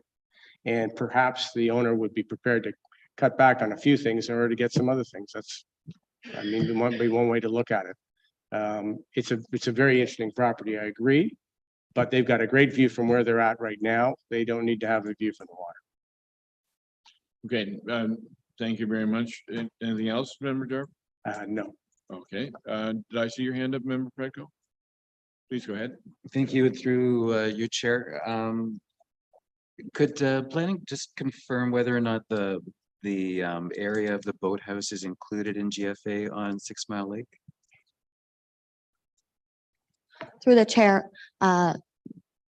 the area of the boathouse is not included in the GFA. The GFA maximum relates to the dwelling only. I know it's dwelling and decks and things. I just wasn't sure if that extra. So I know we've talked about GFA and how much larger this property is, GFA over the allowed, and I understand Mr. Smith's comments about minor in nature, and numbers are numbers. One thing I did want to note, I mean, and I've been at this property as well, so I've seen where the extension is going to be and how that will look compared to the current property. And from my observation, I don't think it looks unreasonable, but it is surprising the GFA number for this property, which I think speaks to the full basement on the property. So if you exclude from the numbers that provided in the report, if you exclude the basement, you're left with a GFI number of 261 square meters, which is below, excuse me, below the limit on a dwelling on 6 Mile Lake, which would be similar to many other properties. You know, if you exclude the basement, that this cottage is no larger square footage wise on one level than typically what you would see on 6 Mile Lake. So in that regard, I do see that it's probably minor, but I do think we're stretching the definition of GFA beyond what was intended by the official plan. So I'm still struggling a little bit with it, but I do know, having been at the property and talking to neighbors on one side and reading the reports from the other neighbors, that they agree that the development is reasonable. So that is helping weigh my thinking, but I don't think I have a further question. I think that was just my comments. Your point's well taken. Thank you for that input. Any other questions, observations? Member Matthews. Thank you. Through you, Mr. Chair. I guess, and not to belabor the GFA, but I'm a little concerned about the ongoing challenges, shall we say, that are happening on 6 Mile Lake, and the two different opinions about sizing and what should be included and what shouldn't be included. And I guess my one concern is, are we setting a precedence here that is going to maybe muddy the waters as they try to move forward to find a solution for their community plan? That said, I'll sort of leave that as a thought. I had been to the property. I think overall, for the size of the property and the elevation, the addition will not be obtrusive. I can see a need to, or a wish to, be able to sit down at the dock. You've got your kids down there, they're swimming all day. Maybe you want to have a cold beverage and put your feet up and because it's a billy goat climb to get back up to the top of the hill there. So I understand the boathouse. My concern is, what precedent are we setting if from 6 Mile Lake perspective? And I don't know, maybe Mr. Smith, you want to comment on that, or are we just getting into a huge can of worms? Well, I think we can just, maybe we'll come back to that if need be. There was a question that you were commented you wish to make, Member Schmidt. Yeah, I definitely acknowledge when I saw the application, I was, wow, I can't wait to get in my boat and see, because these numbers seemed extremely large.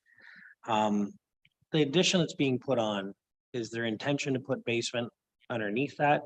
Because I got the impression from the owner when I visited the property that they did not intend to blast there on that so is that 149 on the main level, or does that include both? Like, just for clarification. Through the chair, I'm just going to pull up the floor plans for the addition. Okay. Oops. I didn't see any plans in the basement expanding. Hmm? Yep. If it's, Let's see. and if it's okay while you're looking, if I could Well, just keep we things. may, I see the agent has his Oh, hand up. okay, And fantastic. so if the agent is able to hear me, go ahead and make a comment if you're referring to the design. Thank you. Yes, thank you, Mr. Chair. Yeah, as you can see there on the shared screen, the part of the addition is proposed to create to facilitate a basement, and part of it is about half of it is crawl space. And the idea with any basement space is just to facilitate a bathroom and then a storage area where they can store life jackets and things that you would be putting away over the winter. So that's the extent of the proposed basement underneath there. And I do not believe that we want to do any blasting. So I mean, should bedrock be, higher than we think, that would potentially just become all crawl space.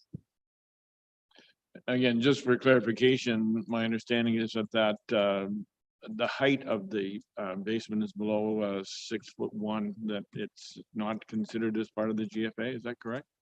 It is considered part of the GFA. The crawl space area, I believe, is not. So is this basement over the height that would make it qualify for GFA? Over the height. I believe, and maybe planning can clarify this, but I can't remember if it's anything over 1.5 or 1.8 meters counts as GFA. So that proposed storage workshop bathroom area and hallway does count towards GFA. So Shania, was that calculation done to include all or part of the basement? Through the chair, the calculation was provided by the applicant and confirmed by myself, and that is correct. The crawl space is not included in the GFA. Okay. Very good. Okay, so I had a neighbor had reached out with some concerns that were raised with regard to this property and did a site visit with them. We're able to confirm the location of, they were concerned with where the location of the boathouse was going to be and how it would affect their property next door. They're more comfortable when they saw that was moved over. Again, echoing Member Jarvis's comments with regard to the size of the deck down at the water. Again, from the other side, I was like, wow, that's a big ask.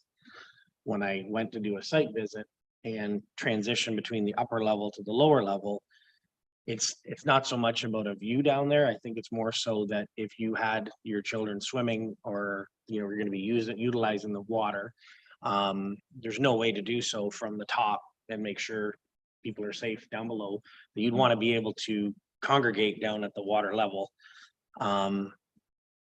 The 2 meters, I could argue either way, if that's a necessity or not. I don't, but I can understand why they're asking for that now. And the boathouse itself, I think, is virtually mirrored to one that's directly across the bay that was approved.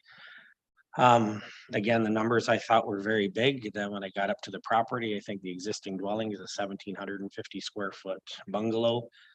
Basement, no visual view out the front. There's no windows, no walkout, no nothing.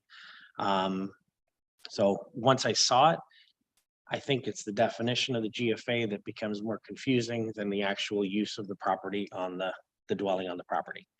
So for that reason, I think it's a logical, no visual impact. It's not really hitting the character of the lake in a negative way.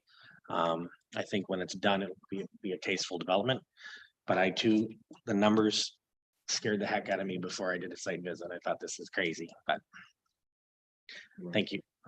Okay. We're all good over there. Any other questions or comments? Okay, thank you very much.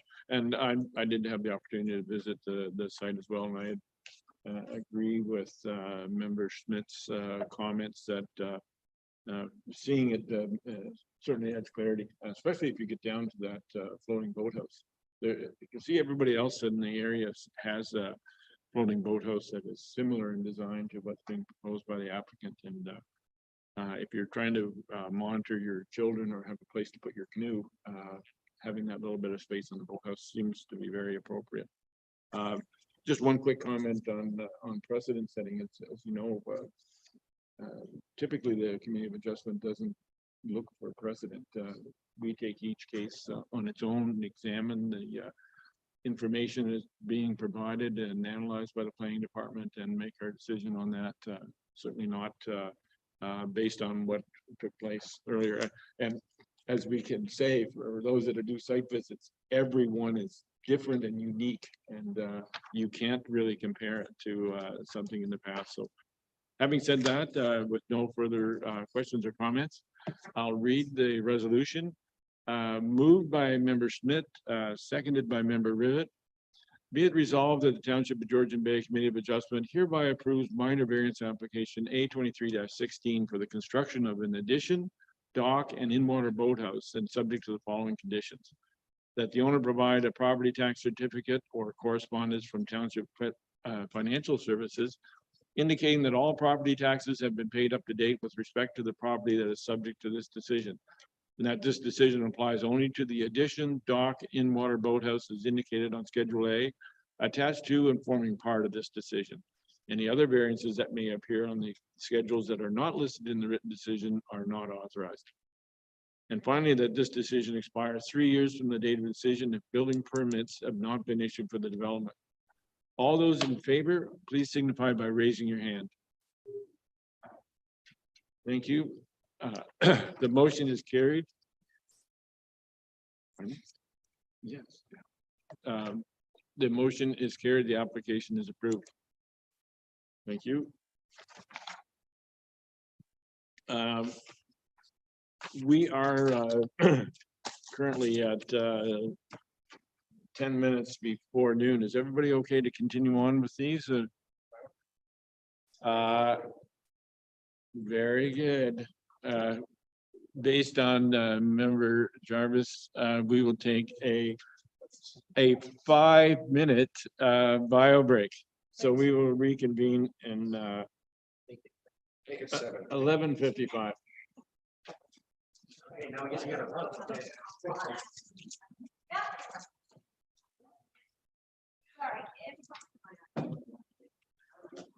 Okay, time's up.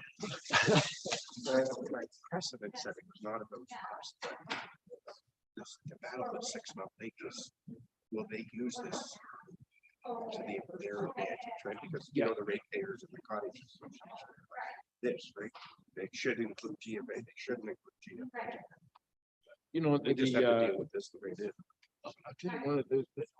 You How sort did you of have time to go and get a coffee and you didn't get me one? Now it's gonna cook you. I drank yours on the way here. You're so locked in here. So, but I hear exactly what you're saying. And if you remember one of the letters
Okay, thank you very much.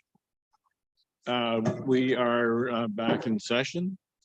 And our next application is A23-19 for. Hey.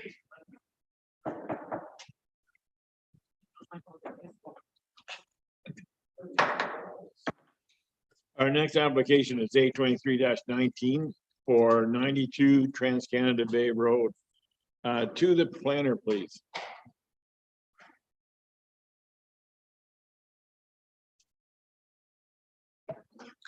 Through the chair, the purpose of this application is to recognize the lot area that was further reduced as a result of a consent application B22-21, which severed a portion of the lands and merged them with the abutting property.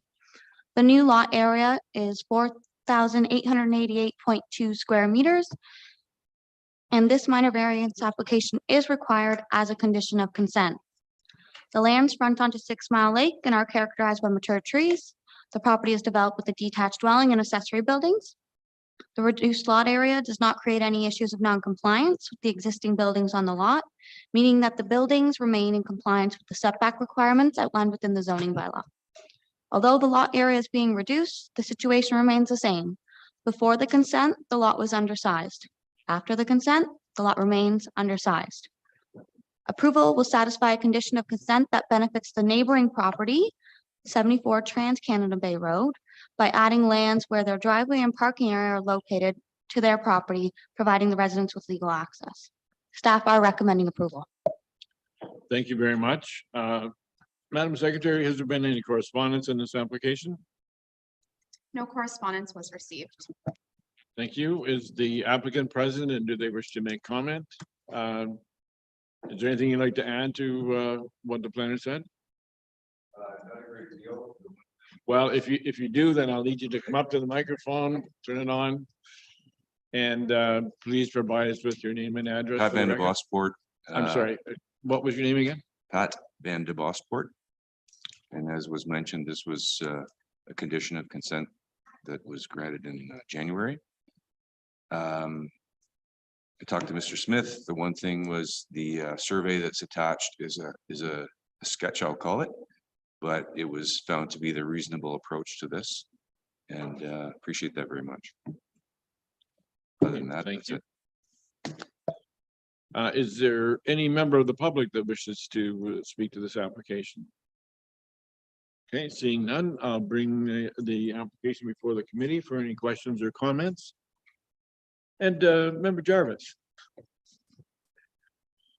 I just want to bring to everybody's attention, the name Jarvis on this minor variance has no relation to me, so far as I know.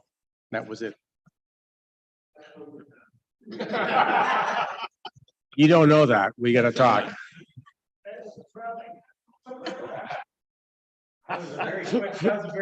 Yeah, we fully understand where you're coming from. Yes. Any other questions or comments from members of the committee? Just quickly, it was like deja vu looking at the report. No, this was a good neighbor solution back in January, and I'm sorry that you had to be here this long today to get to this point, but.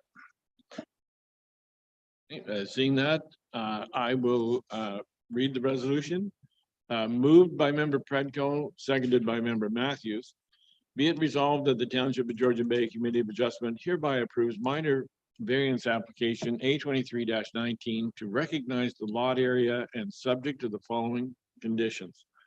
That the owner provide a property tax certificate or correspondence from Township Financial Services indicating that all property taxes have been paid up to date with respect to the property that is subject to this decision. And that this decision applies only to the lot areas indicated in Schedule A attached to and forming part of this decision. Any other variances that may appear on the schedules that are not listed in the written decision are not authorized. All those in favor, please signify by raising your hand. Thank you. The motion is carried and the application is approved.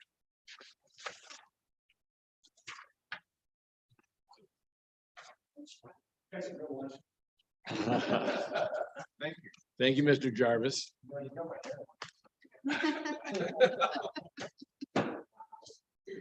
The Jarvises are buying lunch.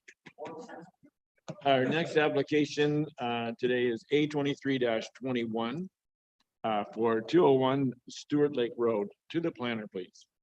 Thank you, Mr. Chair. An application for minor variance was received on May 2nd, 2023, as a result of a pre-application consultation with the township.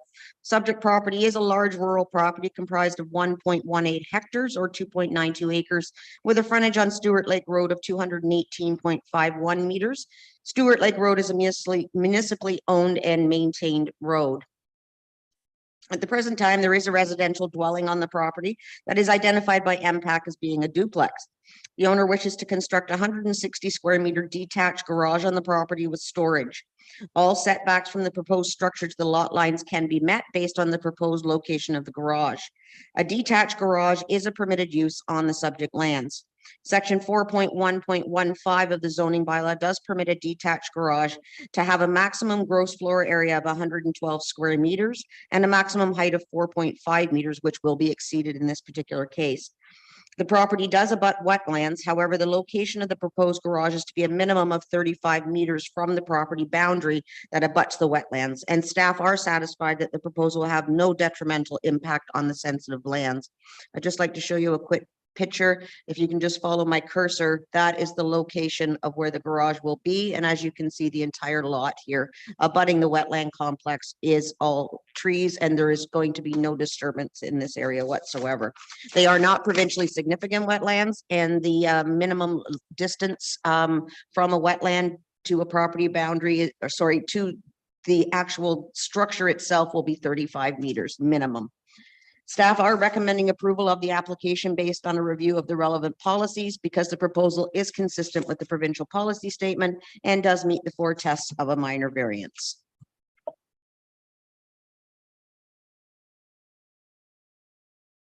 No correspondence was received.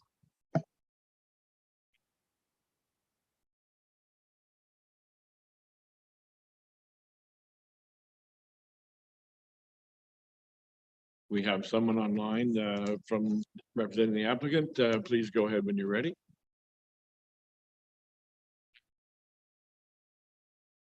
And I'm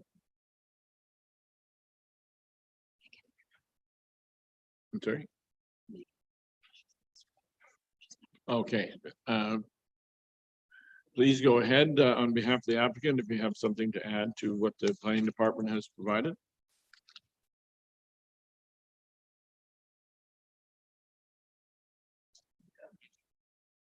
Okay, I think you may be muted.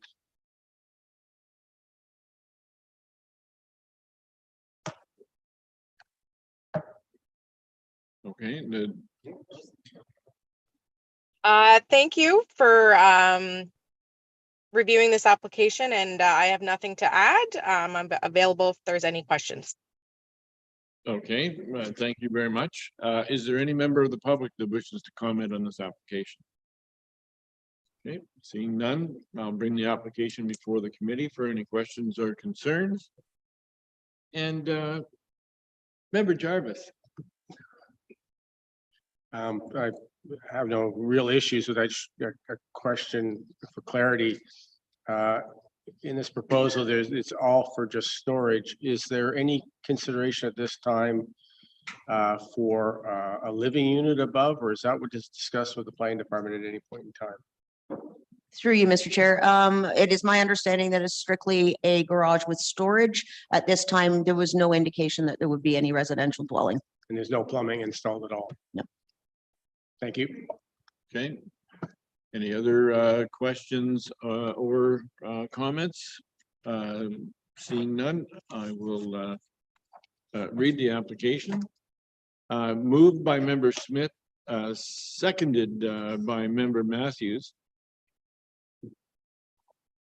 Did I have somebody commenting or no? Okay. Be it resolved that the Township of Georgian Bay Committee of Adjustment approves minor variance application A23-21 to zoning bylaw 2014-75 as amended for 201 Stewart Lake Road to permit the construction of a detached garage with an increase in maximum GFA and maximum height as per section 4.1.15 of the zoning bylaw 2014-75. The above approvals are subject to the following conditions. First, that the owner provides a property tax certificate or correspondence from Township Financial Services indicating that all property taxes have been paid up to date with respect to the property that is subject to this decision. And that this decision applies only to the proposed detached garage as of the date of this decision, as indicated in Schedule A, attached to and forming part of this decision. Any other variances that may appear on the schedules are not listed in the written decision, are not authorized. And that this decision expires 3 years from the date of decision if building permits have not been issued for the development. All those in favor, please signify by raising your hand. Thank you. The motion is carried and the application is approved.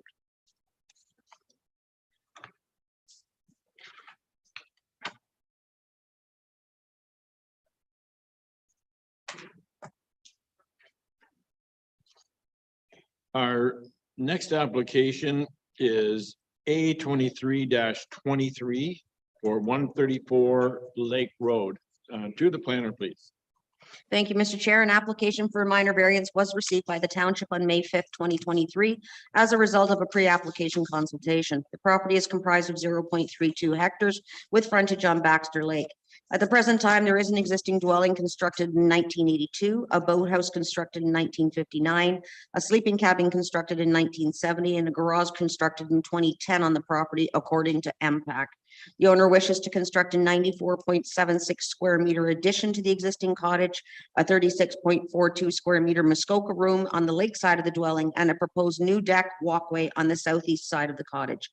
Relief of the front yard setback for the proposed Muskoka room would be required from 20 meters to 5.3 meters, and the proposed deck walkway on the southeast side of the cottage from the 16-meter maximum front yard projection to 2.8 meters to the water. Relief is also required for an increase in the maximum lot coverage from 7% to 10.2%. It appears that the subject property includes a portion of the lands that project into Baxter Lake further than the majority of the properties in the area. The property does include a number of accessory structures in the main dwelling, which does result in the requirement of an increase in the main dwelling. Okay, I'm going to start that again, apologize. The property does include a number of accessory structures in the main dwelling, which does result in the requirement of an increase in the maximum lot coverage percentage. However, the lot appears to have been designed and located to be in keeping with the existing character of the area. Staff are recommending approval of the application based on a review of the relevant policies because the proposal is consistent with the provincial policy statement and does meet the 4 tests of a minor variance. Thank you, Ms. McCabe.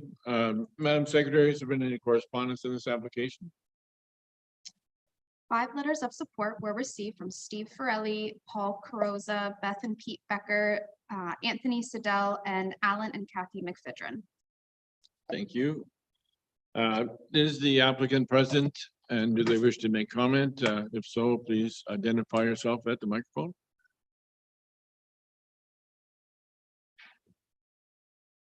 Good morning. My name is Victoria Hoffman. I'm here on behalf of Flow Drawings from 3 Violet Drive, Port Severn.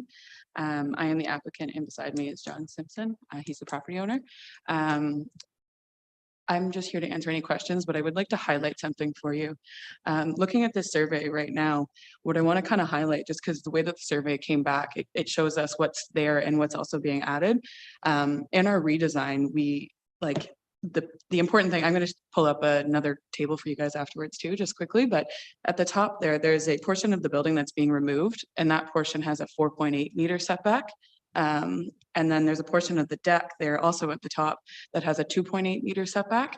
What we managed to do with the redesign was to basically we're going to take that Muskoka room off it's a den, like it's a fully enclosed heated space. We're going to take that section off and we're going to take that larger portion of the deck off too. And we're going to add on to the other side. But then we also need that walkway around just for safe access. So Deb, can you pull up that zoning table?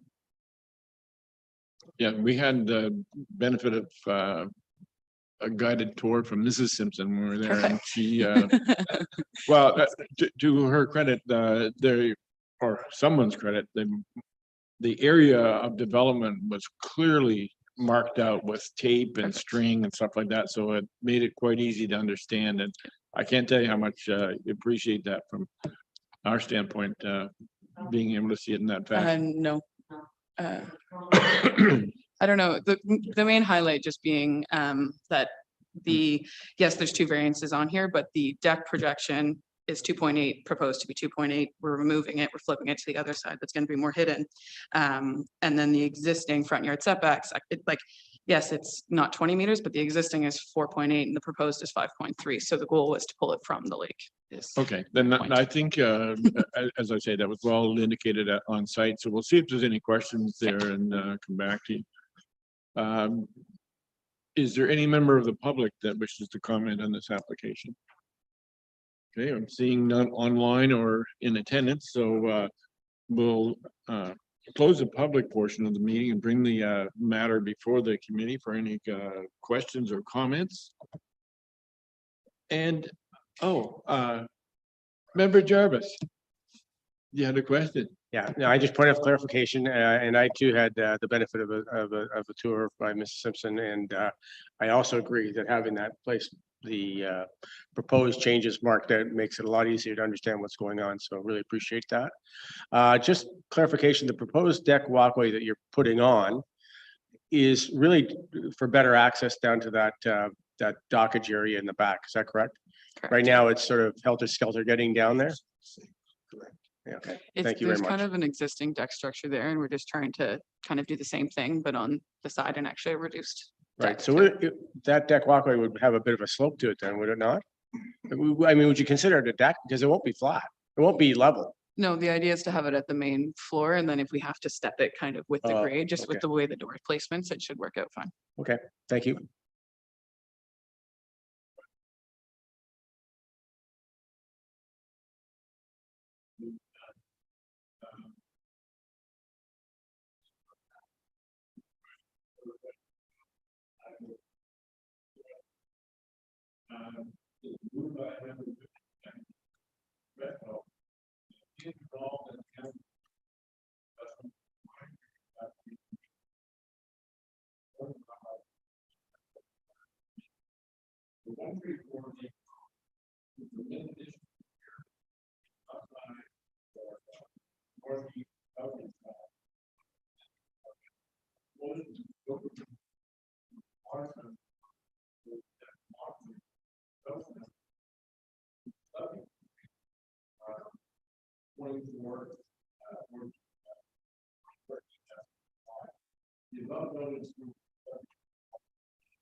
Thank you.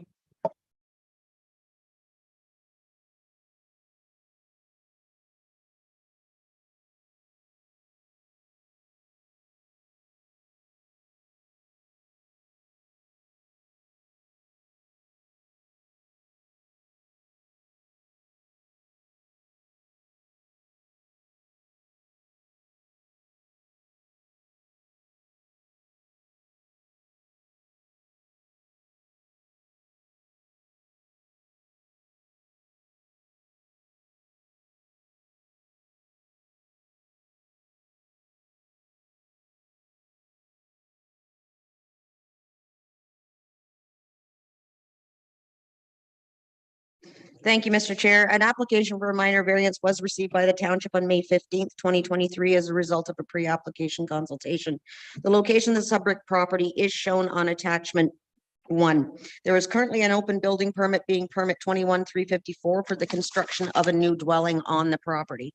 Minor variance file A2102 was approved in 2021 for the reduction in the minimum front yard setback, an increase in the maximum building height, and an increase in the maximum eave projection.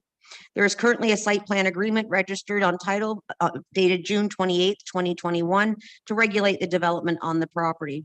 The owner is in the process of amending the open building permit to include a raised deck on the northwest corner of the new dwelling, a deck extension with an outdoor shower and privacy screen, as well as a prefab sauna to be constructed on grade beams. The northeast corner of the proposed raised deck does not meet the minimum interior side yard setback, and a variance is required. Staff are recommending approval of the application based on a review of the relevant policies, as the proposal is consistent with the provincial policy statement and meets the 4 tests of a minor variance. And in staff's opinion, is a very minor request that's being asked for.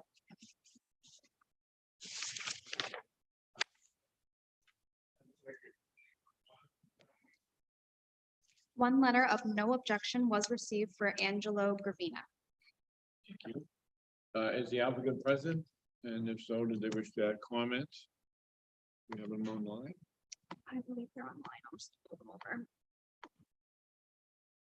The applicant or the agent, Ian McDonald. Okay, we have Mr. McDonald online. Do you have anything to add to what the planning department has provided, Mr. McDonald? Mr. McDonald, if you're online, do you have anything to add to what the planning department has provided? Hi, good morning. Thank you, Chairman and committee members, for your time in reviewing our minor application. My name is Karen, and I've got Ian McDonald here with me, and we're from Ian McDonald Architect. We are the applicant and here representing our client, Sarah Paul, at 93 Lagoon Road. I'll keep this really short. We are seeking approval for the side yard setback encroachment for a small balcony off of the northwest corner of the cottage.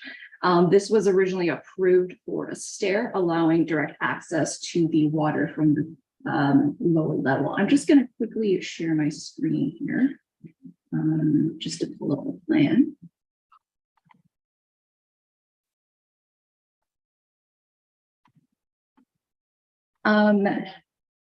Here you can see the original stair proposed. So upon reviewing the site conditions, the height difference between the ground floor level of the cottage and the grade directly below was well above what we had been originally anticipating based on the survey.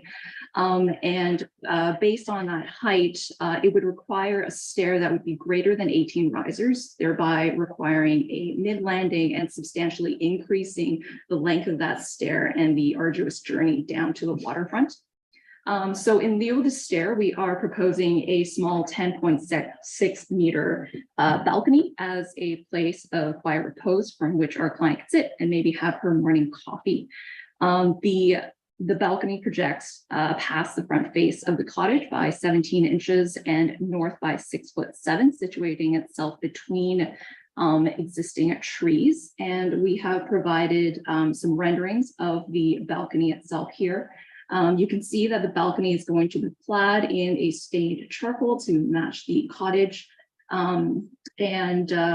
These are just some site photographs of the cottage under construction. You can see that it's fully obscured by these trees on that northwest corner. This is a view from the shoreline looking back at the cottage. I've just dotted in the cottage, and this portion here is the balcony. You can see that it's fully obscured from the water. Okay, thank you very much. Thank you. That concludes our presentation. For those of us who were able to make a site visit, we're fortunate that your contractors were very accommodating in showing us firsthand how that addition would come about. So certainly made it easy to understand. Appreciate that very much. I don't see any members of the public present and no one online, so I'll bring the application before the committee for any questions or comments. And let's begin with Mr. Jarvis. am I the only one? I did not have the benefit when I was there of having anybody around to show me exactly what we were dealing with here. So just a question to our architect. I was walking along, was it scaffolding or what is going to be a deck over to that corner in front of the cottage? So the scaffolding that they put up was for when they were shingling. So the scaffolding on the going across the windows facing the water will all be coming down. Yeah, that was just for construction purposes. Okay, so currently the part of the cottage that is subject to this application exists, right? So I was able to access it. Is that correct? Yes, yes. So, okay, So the northwest portion of that scaffolding is where the proposed balcony will go. They said I had nobody assisting me. I was doing it on my own and being very careful. I didn't I take apologize. I didn't take any with me. I left. Okay, thank you. Thank you. Any other questions or comments regarding this application? Member Preckle? Sure, thank you. Just like to clarify the building permits that are being issued are unrelated to this application today. So there's a deck and shower and everything, and that's all within. Yes. So that will be, those are, there aren't, sorry. So the sauna and the deck do not, I believe, based on our pre-consultation require a variance. So we will be submitting that for site plan approval and then building permit subsequently. Okay, thank you.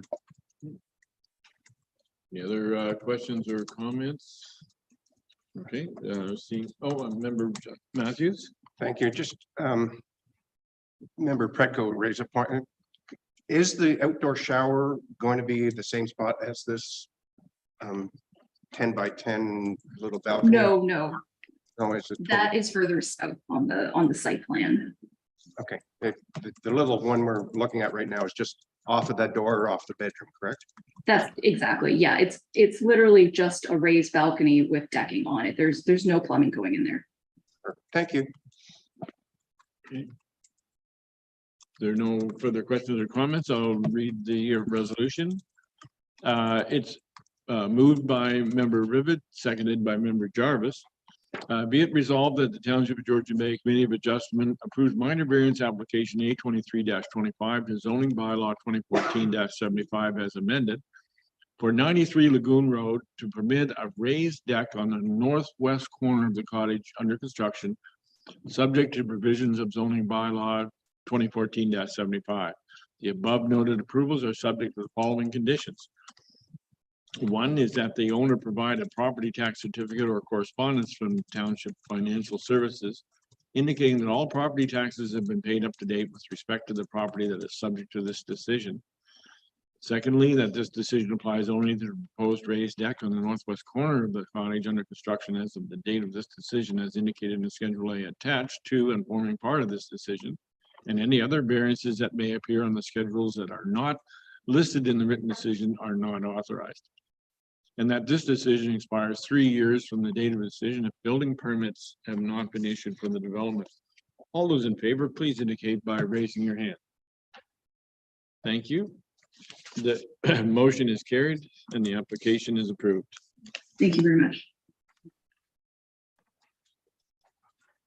Our next application is A23-26 for 1327 Harrison Trail. To the planner, please. Thank you, Mr. Chairman, and I apologize for my earlier interruption. Members of the committee, everyone in attendance in person and online. The purpose of the application is to vary subsections of the zoning bylaw so that a deck may project 3.13 meters into the front yard of a legally existing shoreline dwelling. The effect of the application allows a new expanded deck in the front yard between a legally existing shoreline dwelling and 12 Mile Bay. The approximately half-hectare subject lands are located on the north side of 12 Mile Bay and are typical Precambrian shield mixed forest. The adjacent lands are either crown land, waterfront area, or on the opposite or south side of 12 Mile Bay, Moose Deer Point territory, Crown land, and waterfront area. They are also all typical Precambrian shield mixed forest lands. The development proposed by the applicant is consistent with the PPS. It also meets the general intent and purpose of the MOP. The proposed expanded deck also meets the general intent and purpose of the Georgian Bay official plan, especially given that the applicant has provided a erosion and settlement control plan, both with a written component and a mapping, or in this case, a drone photo component.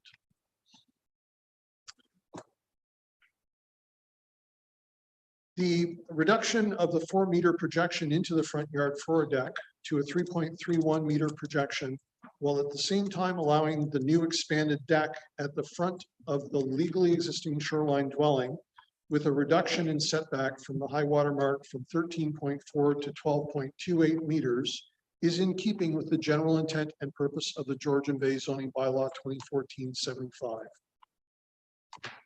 The application is minor, is an appropriate use of the existing subject lands, and does not have any serious negative impacts on the surrounding lands. Therefore, I recommend the committee approve the proposed deck as it passes all 4 tests under subsection 45(1) of the Planning Act. Thank you, Mr. Chairman. Thank you very much. Madam Secretary, has there been any correspondence in this application? One letter of support was received from William and Heather Lewis. Thank you. Is the applicant present? And if so, do you wish to add comment to what the planning department has provided? Sure, very briefly. Please come forward, use the mic to state your name and address. Good afternoon. Thank you very much, the Chair, Committee, Planning Department. Just available for questions following the protocol and precedents from observing previously. I just a word of thanks and appreciation to Jeff, first time ever going through this process, for guidance and feedback in putting together the application. It's taken some time, but that's it. If you have any questions, thank you very much. Oh, pardon me. You asked identification. Elijah Rollick. And my home address is in Etobicoke, 75 Glen Ellen Drive East. Okay, thank you very much. Thank you. Is there any member of the public that wishes to address this application? No one online, no one in-house, so I will close the public session and bring the application before the committee for any questions or comments. Well done, Mr. Member Predko. Just some more color on the property and the existing situation. So I in the first line of your report highlights, you note that the deck being expanded by the application is legal non-conforming, and just wondering about the significance of that. Is that because the cottage is within the setback? So certainly the owner would have liked the deck to have been legal non-conforming, because it would have been tested under the Planning Act 45(2), which only has 2 tests instead of 45(1). Unfortunately, there isn't particularly good record keeping with respect to decks, and we rely greatly upon the Municipal Property Assessment Corporation, and they have no records regarding the deck. Okay. And so there was no evidence that it could be treated as legal non-conforming. So although the structure is legal non-conforming, which is not being altered by this application in any way, the deck was tested under 45(1) of the Planning Act. Okay, thank you. Any further questions over there? Any questions over here? Nope, we're all good. Very well. With that, I will read the resolution. It's moved by Member Matthews and seconded by Member Predko. Be it resolved that the Committee of Adjustment for the Township of Georgian Bay hereby approves minor variance application A23-25 for the purpose of allowing the expansion of a deck that shall not project more than a 3.13 meters into the front yard from a legally existing shoreline dwelling, notwithstanding subsection 4.1 the zoning bylaw 1475 for the township of Georgian Bay for the subject lands municipally known as 1327 Harrison Trail, subject to the following conditions. That the owner provide a property tax certificate or correspondence from Township Financial Service indicating that all property taxes have been paid up to date with respect to the subject lands. That the owner adheres to the erosion and sediment control plan and sketch plans, drawings of the deck being scheduled A, B, C, D, and E of this decision found on attachment 2 to this report. And that construction be completed within 3 years of this resolution. All those in favor, please indicate by raising your hand. Thank you. The motion is carried, then the application is approved. Thank you very much.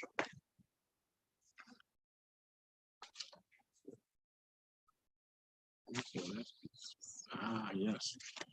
We have one final resolution, which was moved by member Schmidt, seconded by member Jarvis.